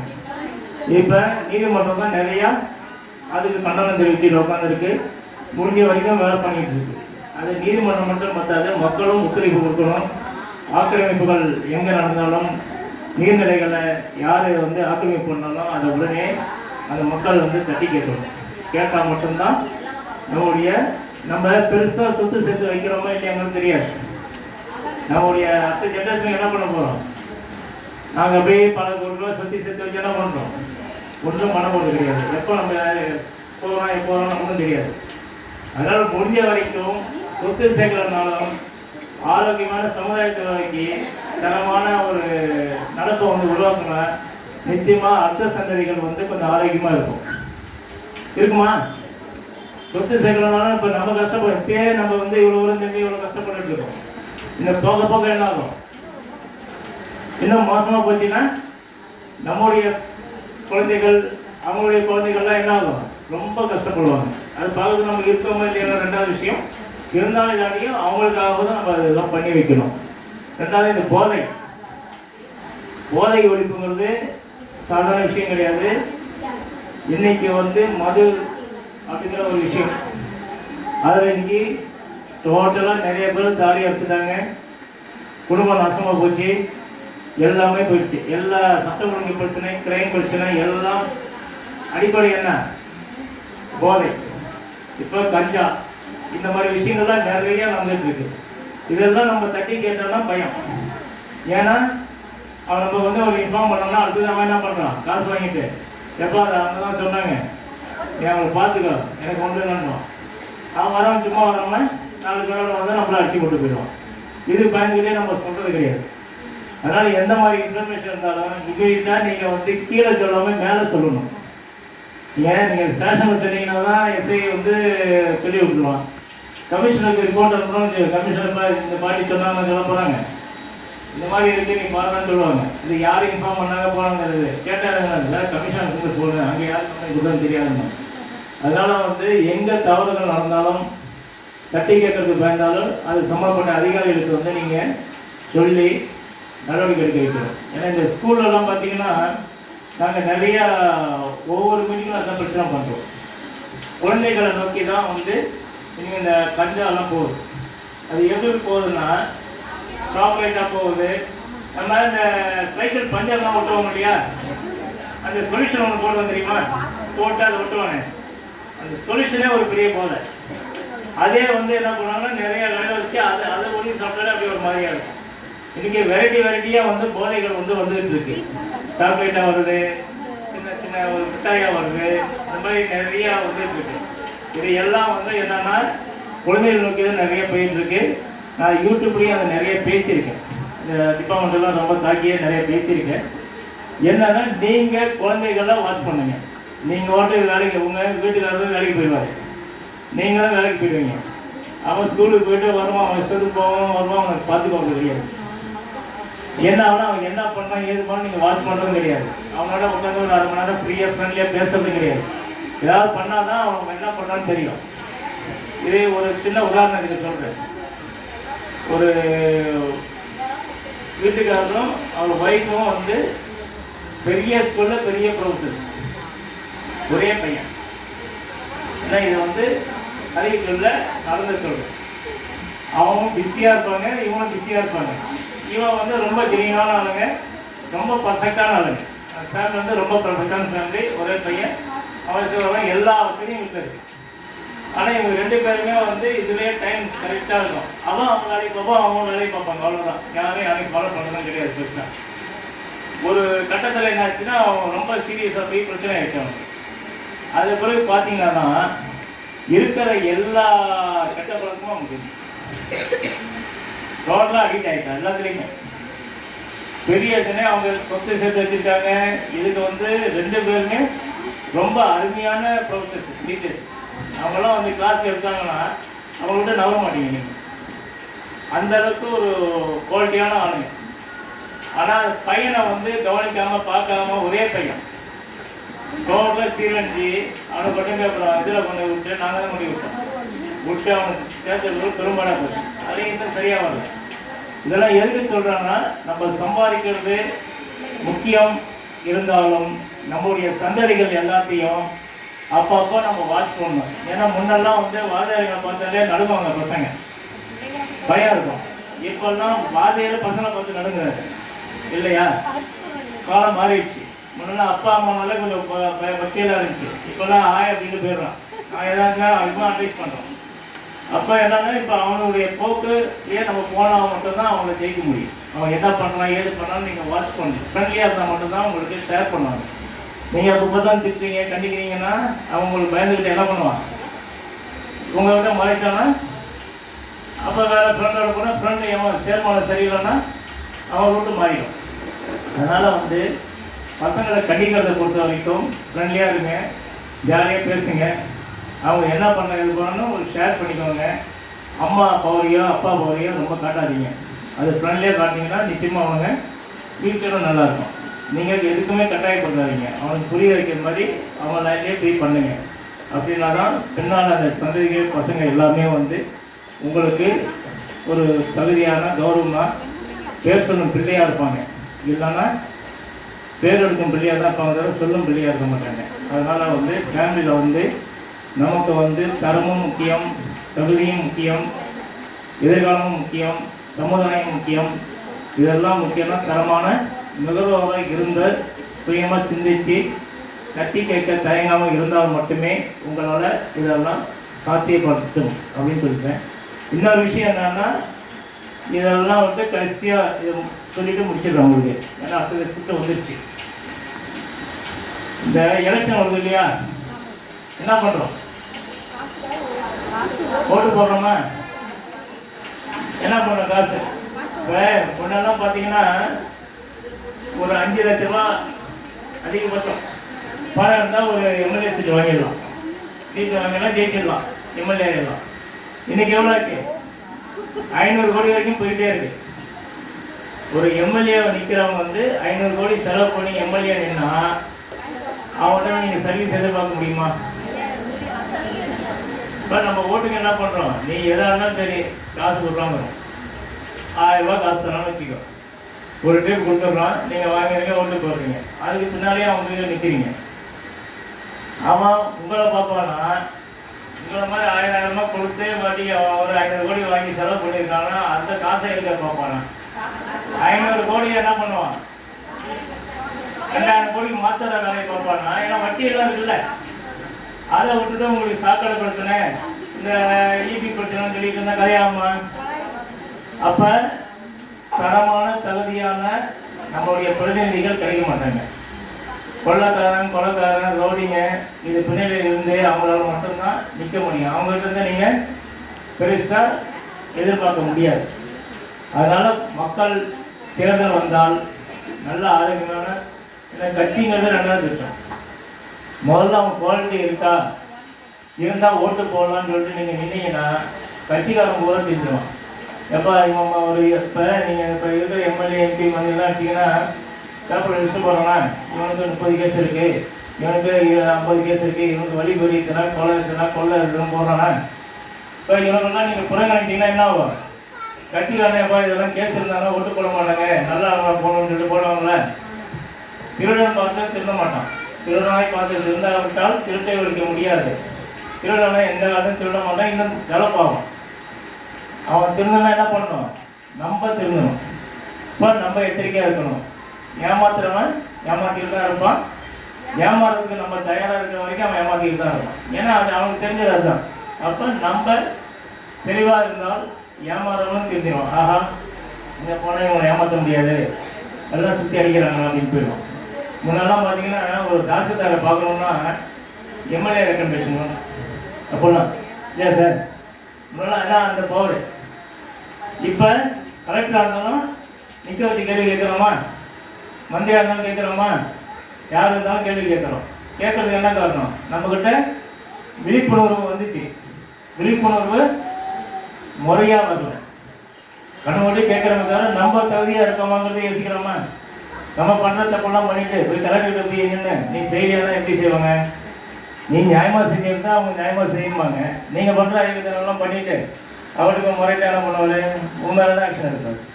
இல்லையா? அதனால் வந்து அவேர்னஸ்ங்கிறது ரொம்ப முக்கியம். தேர்தலில் வந்து காசுக்கு ஓட்டு வாங்க மாட்டோம்னா ஒரு உறுதிமொழி எடுத்துக்கோங்க. அது வந்து நீங்கள் மட்டும் இல்லை, உங்களுக்கு சுற்றி இருக்கிறவங்க சொல்லுங்கள், காசு வாங்கினா என்ன ஆகும் அப்படின்னு சொல்லுங்கள். மது ஒழிப்புங்கிறது ரொம்ப முக்கியம். ஏன்னா இன்னைக்கு இருக்கிற கும்பல் பூரா எங்கே இருக்குது? ஒன் ஷாப்பில் இருக்குது, ஹோட்டலில் இருக்குது, ஹாஸ்பிட்டலில் இருக்குது, மெடிக்கலில் இருக்குது. இந்த 4 பிஸ்னஸ் தான் இன்றைக்கி நல்லா நடக்குது. மீதி எல்லாமே வந்து முதல்ல போட்ட பூரா பாதி ஓடிட்டு தான், பாதி கஷ்டப்பட்டு வட்டிக்கு வாங்கி ரொட்டேஷன் பண்ணிட்டு இருக்கோம். இந்த 4 பிஸ்னஸ் மட்டும் தான் தெளிவாக போயிட்டு இருக்கு. அதனால் வந்து மது ஒழிப்புக்கு எதிராக நீங்கள் பிரச்சாரம் பண்ணுறீங்களோ உங்கள் வீட்டு திருச்சினால போதும். அது பார்த்தீங்கன்னா நீங்களும் நல்லா இருக்கலாம், எல்லாருமே நல்லா இருக்கும், சமுதாயம் நல்லா இருக்கும். ஒரு தரமான சமுதாயத்தை உருவாக்க வேண்டும் என்றால் தரமான நுகர்வோர் மட்டுமே அவங்களால் மட்டும்தான் முடியும். தரமான நுகர்வோர் ஆகணும்னா நுகர்வோர் கல்வி ரொம்ப முக்கியம். நம்முடைய உரிமைகளையும் கடமைகளையும் தெளிவாக தெரிஞ்சுக்கிட்டு அதுபடி நம்ம வந்து செயல்பட்டோம்னா நிச்சயமாக தரமான சமுதாயத்தை உருவாக்கலாம். தரமான அதிகாரிகளையும் தரமான அரசியல்வாதிகளையுமே நம்ம உருவாக்கலாம். எல்லாம் நம்ம கை தான் இருக்குது. ஆனால் சொல்கிறது பூரா எல்லாம் நம்மள தான் சொல்லுவாங்க. நாங்கள் எல்லாம் சிஎம் முதல்ல என்ன சொல்கிறாங்க, உங்களுடைய வேலைக்காரர்கள், உங்களுடைய பணியாளர்களும்பாங்க. ஆனால் அவன் டீக்கு வழியில்லாமல் நிற்பான். அவன் எம்எல்ஏ ஆனவனே என்ன பண்ணுவான், நம்ம போய் கை கட்டி நாங்கள் நிற்போம் இல்லையா? அதனால் வந்து அதெல்லாம் வந்து பேரளவு இருந்தாலும் நம்ம தகுதியாக இருந்தால் பதில் வந்து நல்லா கிடைக்கும், சமுதாயம் நல்லா இருக்கும், நாடு நல்லா இருக்கும். அதனால் நுகர்வோரை விழித்திருங்கள், நுகர்வோரை விழித்திருங்கள். ரெண்டாவது இப்போ சைபர் கிரைம்லாம் நிறையா வந்து பார்த்தீங்களா? இப்போ பேங்க் லோன்லாம் வாங்குறீங்க. இப்போ பேங்க்கில் நிறைய நான் கேஸ் நடத்தியிருக்கேன். இந்த பர்சனல் லோனு, 2 வீலர் லோனு, இந்த மாதிரி நிறைய லோன் வருது இல்லையா? வாங்கினோன்னா என்னென்னா அது முறையாக சட்டப்படி தான் பண்ணணும். ஆனால் இப்போ எவனும் சட்டப்படி முன்னாடி பண்ணல. என்ன ஒவ்வொரு ஸ்டேஜில் என்னென்னா கட்டணா ரவுடிஸை ஒப்படைச்சிடுவாங்க. அவனுக்கு அவங்க வீட்டில் வந்து 4-5 பேர் வந்து தகராறு பண்ணி அசிங்கப்படுத்தி காசு கேட்பாங்க. இந்த மாதிரிலாம் நிறையா நடந்துட்டு இருந்துச்சு. இப்படிதான் நான் போட்டு அவங்களாம் நிறைய பண்ணியிருக்கோம். இன்னொரு விஷயம் என்னென்னா இந்த செட்டில்மெண்ட்டுன்னு வருவாங்க இல்லையா? நீங்கள் லோன் வாங்குறீங்க கரெக்டான செட்டில்மெண்ட்டுன்னு வருவாங்க. முன்னாடி என்னென்னா அந்த ஏஜென்ட்ஸ் வருவாங்க, எல்லாருக்கும் நானே நிறைய கேஸ் நடத்திருக்கேன், அதுக்கே எல்லா பேங்க்கும் வருவாங்க. செட்டில்மெண்ட் பண்ணும்போது என்னென்னா அவங்க செட்டில்மெண்ட் க்ளோசிங் லெட்டர்லாம் கொடுத்துட்டு பணம்லாம் கட்டி எல்லாம் கிளியர் பண்ணிக்குவோம். திருப்பி 1 வருஷம் கட்டி பார்த்தீங்கன்னா அந்த நோட்டீஸ் திருப்பி நம்ம ஒரு நோட்டீஸ் வரும், உனக்கு பேலன்ஸ் இவ்வளோ இருக்குது, நீ பணம் கட்டல அப்படின்ட்டு. நீங்கள் என்ன நினைப்பீங்க, நம்ம தான் அன்றைக்கே கட்டி செட்டில்மெண்ட் பண்ணிட்டோங்க அப்படின்ட்டு. இப்போ இந்த மாதிரி நிறையா வந்து நாங்கள் என்ன பண்ணோம், ரிசர்வ் பேங்க் அவங்க ஓம்புட்ஸ்மேன் இருக்கும். இந்த மாதிரி பேங்க்கு இந்த மாதிரி பிரச்சனைகள்லாம் இருந்தால் அவங்கள கேட்கணும். இல்லைனா ரிசர்வ் பேங்க்கு ஓம்புட்ஸ்மேன் இதெல்லாம் தீர்க்கறதுக்கு அந்த ரிசர்வ் பேங்க்கில் அது சென்னையில் இருக்குது. அதை இப்போ போட்டு கேட்கும்போது சரியாக பதில்னா அவங்க மேலாம் கேஸ் போட்டோம். ரிசர்வ் பேங்க் ஓம்புட்ஸ்மேன் இந்த பேங்க் மேலாம் கேஸ் போட்டு நாங்கள் பண்ணும்போது என்ன ஆச்சுன்னா ஒரு செஷனே உட்கார வச்சு இப்போ வச்சுலாம் கூப்பிட்டு போயிட்டாங்க. அப்போ என்னாச்சுன்னா இந்த செட்டில்மெண்ட்டு ஒரு மேனேஜருக்கு வந்து ஒரு டார்கெட் இருக்குது, இந்த மாதத்தில் இவ்வளோ வசூல் பண்ணி ஆகணும். அப்போ என்ன பண்ணுவாங்கன்னா வேறு வழியே இல்லையா, இந்த மாதிரி இந்த கட்டுன்னு சொல்லிட்டு செட்டில்மெண்ட்டுக்கு மட்டும் ஒரு லெட்டர் கொடுத்துட்டு அவங்க கம்ப்யூட்டரில் எடுத்து கொடுத்துடலாம். ஸோ மேனேஜர் கொடுத்து என்ன பண்ணுவீங்க, செட்டில்மெண்ட்டுன்னு நினைப்பீங்க. அது என்ன ஆச்சுன்னா ஹெட் ஆஃபீஸ் வந்து பாம்பேயில் இருக்கும், பூனேயில் இருக்கும், எங்கேயோ இருக்கும். இவன் என்ன பண்ண இந்த பணத்தை வந்து அங்கே அனுப்புவான். ஆனால் இவன் அக்கௌண்ட் க்ளோஸ் ஆகும். க்ளோஸ் வந்து இவன் மட்டும் தான் பண்ணி வச்சுருப்பான். அவங்க மட்டும் தான் ஒரு கணக்கில் இருக்கும். ஒரு நாளுக்கு மேலே போச்சுன்னா நோட்டீஸ் அனுப்புவாங்க. இந்த மாதிரி விஷயம்லாம் வந்து அதுக்கு பிறகு தான் என்ன ஆச்சுன்னா இந்த பேங்க் மேனேஜர்ஸ்க்கெல்லாம் பவரை எடுத்தாங்க. அந்த கேஸு பிறகு தான் இனிமேல் செட்டில்மெண்ட்டுன்னா சென்னை தான், இவங்கெல்லாம் மீடியேட்டு ஒன்றிலே வசூல் பண்ணலாம், கொடுக்கலாம் போனாவே தவிர இவங்க ஆத்தரைஸ் பண்ண முடியாதுன்னு சொல்லிட்டு அதெல்லாம் நிறையா பண்ணி கொடுத்தோம் பேங்கை பொறுத்த வரைக்கும். அதே மாதிரி பேங்க்கில் வந்து திடீர்னு உங்கள் ஏடிஎம் கார்டு க்ளோஸ் ஆகிடுச்சுன்னு பாருங்கள், அதை அவங்க ஏடிஎம் கார்டு நம்பர் சொல்லுங்கள், ஓடிபி சொல்லுங்கள், அதில் ஃபோன்லாம் பண்ணுவாங்க. அதெல்லாம் நம்பிடாதீங்க. எந்த பேங்க்லேயும் வந்து அந்த மாதிரி பண்ணுறது கிடையாது. அப்படி ஏதாவது இருந்துச்சுன்னா அந்த பிரான்ச்சுக்கே நேராக போய் என்னன்னு கேளுங்க. அதேமாதிரி சைபர் கிரைம், டிஜிட்டல் அரெஸ்ட் அப்படின்னு சொல்லிட்டுலாம் இப்போ நிறைய வந்துட்டு இருக்கு. அதெல்லாம் பல கோடி இறந்துருக்காங்க. அம்மா அவங்க டிஜிட்டல் அரெஸ்ட் பண்ணிட்டோம் அப்படின்னு சொன்னால் அவங்க பயந்துட்டு ஐயோ அம்மானுட்டு அப்புறம் அவங்க கேட்குற காசெல்லாம் கொடுத்துருப்போம். இந்த மாதிரி நிறைய நடந்து நிறைய பேப்பரில் பார்த்தீங்க, நிறைய அதெல்லாம் கண்டுபிடிச்சிட்டு இருக்காங்க. இந்த டிஜிட்டல் கிரைம் வந்து இப்போ நிறைய நடந்துகிட்டு இருக்கு. அதனால் அதில் எதுவுமே பாதிக்காதீங்க. எதாக இருந்தாலும் தைரியமாக ஏதோ ஒன்று நினச்சினா ஐயோ இது இவங்க விட்டு சொன்னால் எதாவது நினைப்பாங்களா, இங்கே போல நினைப்பாங்க தான் நீங்கள் மாட்டுவீங்க. நம்ம தெளிவாக இருக்கும். நம்ம இப்படி வருது போர்டை கேட்டிங்கன்னா அதுக்கு பதிலுக்கு தெரிஞ்சிடும். தெரிஞ்சுன்னா நீங்கள் தப்பிச்சிடலாம். அதுக்கு பயத்தில் நீங்கள் பண்ணிக்கிட்டீங்கன்னா சீக்கிரம் ஆகிடும். அதே மாதிரி ஆன்லைன் லோன்லாம் இருக்குது, சில பேங்கிங்லாம் இருக்குது. அது வேறு ஆன்லைனில் சில பேர் தருவாங்க. அதெல்லாம் திடீர்னு பார்த்தீங்கன்னா இன்ஸ்டன்ட் லோன் அப்படிம்பாங்க. 10,000 வேணுமா, அடுத்த 5 நிமிஷத்தில் நீங்கள் அப்படியே வாட்ஸ்அப்லேயே ஃபைனாக பணத்தை கொடுத்துருவாங்க. 20,000 30,000 போட்டுருவாங்க. ஆனால் நீங்கள் அது கட்டலாம்னா அவன் என்ன பண்ணுவான்னா உங்கள் செல்லில் இருந்த எல்லா நம்பரையும் அவன் கேதர் பண்ணி எடுத்துருவான். எடுத்துட்டு என்ன பண்ணுவான்னா உங்களை பற்றி அதிகமாக ஃபோட்டோ கிட்டலாம் போட்டு எல்லா நம்பர் வாட்ஸ்அப்புக்கும் அனுப்புவான். இப்போ உங்களை அசிங்கப்படுத்துறது பெரிய வேலை. இதில் நிறைய அதிகமாக கலந்து 4-5 சூசைடு நான் கேஸ் அட்டன் பண்ணிக்கிறேன். அதனால் எச்சரிக்கையாக பணத்துக்காக தெரியாத இடத்துல கடன் வாங்காதீங்க, ஜாக்கிரதையாக இருங்க. வேறு எந்த சந்தேகம் இருந்தாலும் எப்போ வந்தாலும் எங்களை கேட்கலாம். ரொம்ப பெரிய சந்தேகம்னா ஆஃபீஸ்க்குள்ளே நீங்கள் வரலாம்.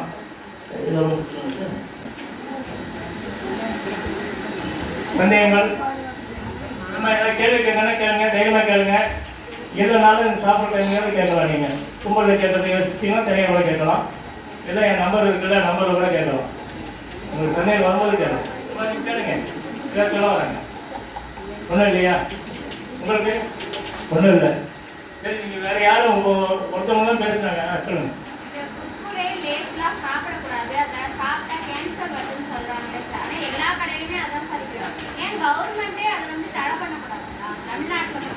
அதாவது மதுவை ஒழிப்போம்னு சொல்லிட்டு கவர்மெண்ட் தான் விளம்பரம் பண்ணுது இல்லையா? ஆனா அவங்க தான் விற்கிறாங்க. வெளியில காத்துனா கள்ளச்சாராயம், கவர்மெண்ட் காத்துனா நல்ல சாராயம். அதை குடிக்கலன்னா என்ன பண்றாங்க? அதிகமா விற்கிறதுக்கு அதிகாரிகளுக்கு அவார்டு கொடுத்த நாடு நம்ம நாடு. அதிகமா விற்கிறவங்க கேன்சல் பண்ண நாடு நம்ம நாடு தான். அதனால அரசு அவங்க நிதிக்காக எது வேணாலும் பண்ணுவாங்க. நம்ம தான் தெரிஞ்சோம். குக்கரேப்ப பிளாஸ்டிக் ஒழிப்போங்கிறோம். பிளாஸ்டிக் அடி நம்ம கம்பெனியை க்ளோஸ் பண்ணுறோமா? மதிய ஒழிப்போம், மது தயார் பண்ணுற கம்பெனியை க்ளோஸ் பண்ணுறோமா? பண்ணுறதில்ல. நான் வாட்டு சொல்கிறது சொல்லிட்டு இருக்கேன், நீ வாட்டு பண்ணுறது பண்ணி எனக்கு வரதை சொல்லுன்னு போகிறது தான். இதெல்லாம் நடப்பு உங்களுக்கு நல்லா தெரியும். அப்போ யாரை எச்சரிக்கையாக உஷாராக இருக்கணும்? நீங்கள் தான் இருக்கணும். முன்னாடி இந்த ஒயின் ஷாப் அந்த பாட்டில்லாம் பார்த்தீங்கன்னா வச்சுக்கோங்களேன், முதல்ல நாட்டுக்கும் வீட்டுக்கும் கேடு, உயிருக்கும் கேடுன்னு போடுவான். இப்போவே பாருங்க, அது போட மாட்டான். நாட்டுக்கும் வீட்டுக்கும் கேடுலாம் போட மாட்டான். அது போய் நீங்கள் ஒவ்வொரு ஒயின் ஷாப் பாட்டில் பாருங்க, முன்னாடி போடுவான். இப்போல்லாம் உடல்நாட்டுக்கு கேடு மட்டும்தான் போடுவாங்க, தவிர நாட்டுக்கு வீட்டுக்கெல்லாம் கேடு இல்லை. ஏன்னா நீங்களும் குடித்தாதான் நாங்கள் பணம் போட்ட அப்படிங்கிற கணக்கில் ஓடிட்டு இருக்கு. ஏன்னா இன்னைக்கு எல்லா கிரைமும் எல்லா பிரச்சனைகளும் இப்போ ஒயின் ஷாப்பில் சரக்கு அடிக்கிறாங்க. காட்டுக்கு வாசல் நின்று குடிச்சே ஃபைனாக போடுறோம் இல்லையா? இப்போல்லாம் ஒயின் ஷாப்பில் 10,000 ரூபாய் ஃபைன் போடுறான் சரக்கு அடிச்சிங்கன்னா. ஏன்னா சரக்கு விற்கிறது அவன் தான், ஃபைன் போடுறது அவன் தான், குடிக்கிறவங்க குடிக்க வைக்கிறது அவன் தான். என்ன ஆக மொத்தத்தில் அவனுக்கு வேண்டியது வருமானம். அப்போ சரி, நீ வருமானம் பார்க்கறது இவ்வளோதையும் பண்ணுறியா, நான் குடிக்காமல் ஒழுங்காக இருக்கலாம்னு சொல்லிட்டு நம்ம இருந்தால் மட்டும்தான் நம்ம தப்பிக்கலாம். இல்லைன்னா அவன் நம்ம பண்ணிக்கிட்டே கொடுத்துட்டு போனதான். ஏன்னா யாரை எது பண்ணாலும் கடைசியாக எங்கே நிற்கும்னா நம்ம கிட்ட தான் நிற்கும். அப்போ யார் ஊழல் பண்ணாலும் தப்பு பண்ணாலும் எது பண்ணாலும் அதனுடைய ஒட்டுமொத்த விளைவுகளும் பாதிப்பும் அது காம்பன்சேஷன் எல்லாமே நுகர்வோர் மத்தியில் தான் நிற்கும், நம்மகிட்ட தான் வசூல் பண்ணுவாங்க. அதனால முடிஞ்ச வரைக்கும் நம்ம உஷாராக இருக்கணும். அவன் ஏன் இப்போ அந்த குக்கரையை சாப்பிட்டா வரும் தெரியும், எல்லாம் நின்று போடுறான். ஆனால் முதல்ல நம்ம குழந்தைகளை என்ன பண்ணுறோம்? அதெல்லாம் வாங்கி தரோம். அவங்க மட்டும் நம்மளும் சேர்த்து தான் சாப்பிடுவோம் இல்லையா? அதனால அளவுக்கு மீறினால் அமிர்தம் விஷம். அதனால முடிஞ்ச வரைக்கும் அதிகமாக வாங்கி தராம, அதிகமாக குடிக்காம, அதிகமாக சிந்திக்காம இருந்தீங்கன்னா சிக்கல். சிந்திங்க, குழந்தைகளை பாதுகாப்பாக பார்த்துக்கோங்க. ரைட்டுங்களா? வேற ஏதாவது சந்தேகம் இருக்கா? குக்கரே ரைட்டு முடிச்சு. அடுத்தது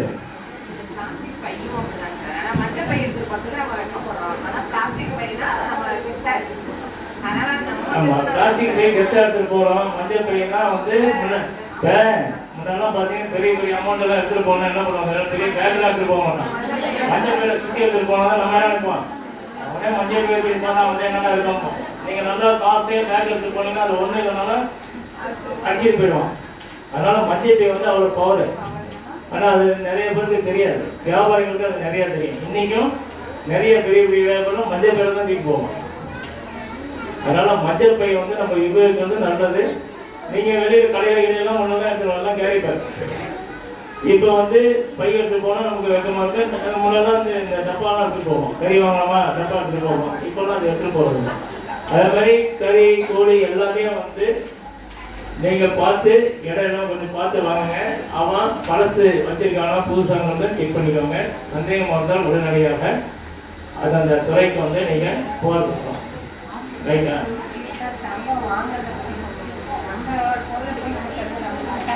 அது என்னன்னா தங்கத்தில் வந்து அவன் ஒரு சலுகை ஒன்று அனௌன்ஸ் பண்ணுவான். பழைய தங்கத்தை கொடுத்தீங்கன்னா ஒரு 75 ரூபாய் அதிகமாக வச்சு நாங்கள் கொடுக்கணுமா. நீங்கள் என்ன பண்ணுவீங்க, புது தங்கம் வாங்குறதுக்கு பழசு 2 பவுன் எடுத்துகிட்டு போவீங்க.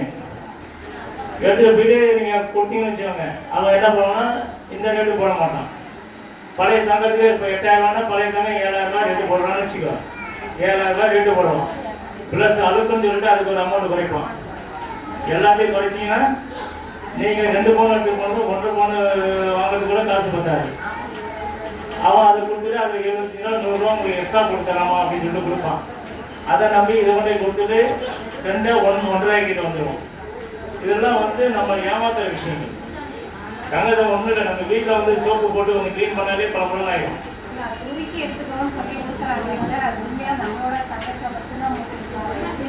உருக்கிறோன்னு சொல்லுவாங்கம்மா. நம்ம உருக்கிறானு நீ பார்க்குறியா? நம்ம உருக்கும் போது அழுக்கு இருக்கா அது 10% போகும்பாங்க. ஏன்னா கல்ச்சர் போட்டுருக்கோம். நீங்க உருக்கிற பிறகு நீங்க எதுக்கு அதை கேட்குறீங்க? நீங்க தான் கொடுத்துட்டீங்களாம்மா. 2 பவுன் தங்கத்தை கொடுத்தீங்கன்னா அவன் வந்து என்ன பண்றான்னா தங்கத்தை கொடுத்து வேற ஏதாவது பண்ண சொல்றீங்கன்னு வச்சுக்கோங்க. அவன் அவன் கூலி சேர்ந்தவனா தனியாக ரேட்டு போட்டு போவான். இந்த 2 பவுன் தங்கத்தை குறைச்சோன்னா அதே தான் போடுவான். இதை உருக்கினாலே எனக்கு இவ்வளோ அழுக்கு போவோம், இவ்வளோ லாஸ் ஆகும், இவ்வளோ தான் தங்கம் போவான். அதெல்லாம் உருக்கும்போது கிட்ட வைக்க மாட்டான். உங்கள்கிட்ட சொல்லிட்டு கிட்ட போட்டு போயிடுவான். அது போல உரிக்காம கொடுக்குறது தான். அது என்ன கலக்குறாங்கிறத நீங்கள் அதுக்கு டெஸ்ட் பண்ணிக்கோங்க. இதெல்லாம் வந்து பண்ணுவாங்க. நீங்கள் எல்லாமே எல்லா தொழிலையும் நீங்கள் கிட்ட எடுத்து போகணும்னா கஷ்டம். ரைட்டுங்களா? இது மாதிரி ஆன்லைனில் நம்ம வியாபாரம் பண்ணுறோம். ஆன்லைனில் வந்து நம்ம எல்லாத்தையும் டக்கு ஆர்டர் பண்ணிடுறோம். அது நல்லது கிடையாது, எல்லாமே வரும். அதனால் ஆன்லைனில் வாங்குறதை காட்டிலையும் நீங்கள் இங்கே நமக்கு தெரிஞ்ச வியாபாரிகிட்ட வாங்கினா வியாபாரிகள் குறைப்பாங்க. ஆன்லைனில் எவன் என்னன்னு தெரியாது, அவன் ப்ராடக்ட் என்ன கொடுக்குறாங்கன்னு தெரியாது. எந்த இடத்துல அமேசான் அங்கங்கிறோம். அதே மாதிரி ஃபுட்டெல்லாம் ஆர்டர் பண்ணுறோம் இல்லையா, அதெல்லாம் நேராக போய் வாங்கினா குவாலிட்டியாக இருக்கும். ஆர்டர் பண்ணி வாங்கினா அவன் என்ன ஃபுட்டு பழச சூடு வச்சு தரானா என்னன்னு தெரியாது. ஏன்னா அவனே பாதி காசு அவன் இவன் எடுத்துருவான். அப்போ ஒரு சிலலாம் கடைக்காரன் என்ன பண்ணுவான், ஏதாவது மாற்றி தான் கொடுப்பான். அதனால வந்து அதெல்லாம் பார்த்துக்கோங்க. அதனால விழிப்புணர்வாக இருக்கணும். எதாக இருந்தாலும் பாதிப்பு லாபம் பார்க்குற வேலை தான் வியாபாரிகள் உற்பத்தியாளர்கள் பார்ப்பாங்க. அதனால நம்ம வந்து விழிப்புணர்வாக இருந்து பாதுகாத்துக்கிட்டால் மட்டும்தான் முடியுமே தவிர மற்றவங்களை குறை சொல்லி எதுவுமே ஆக போகிறது கிடையாது. நம்ம தெளிவாக தெரிஞ்சுட்டு இருக்கணும்னு கேட்டுக்கிட்டு இது வரைக்கும் பொறுமையாக இருந்து எல்லாம் கேட்ட அனைவருக்கும் நன்றி கூறி எங்களுடைய தென்னகர்கள் மற்றும் மக்கள் நன்றி கூறி நன்றி.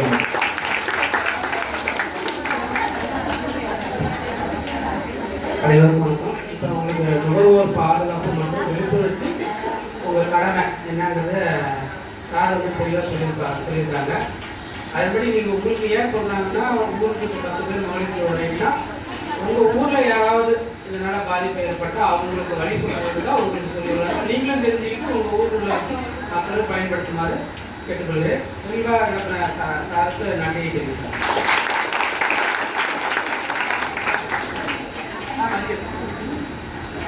எல்லாருக்கும் சாப்பிட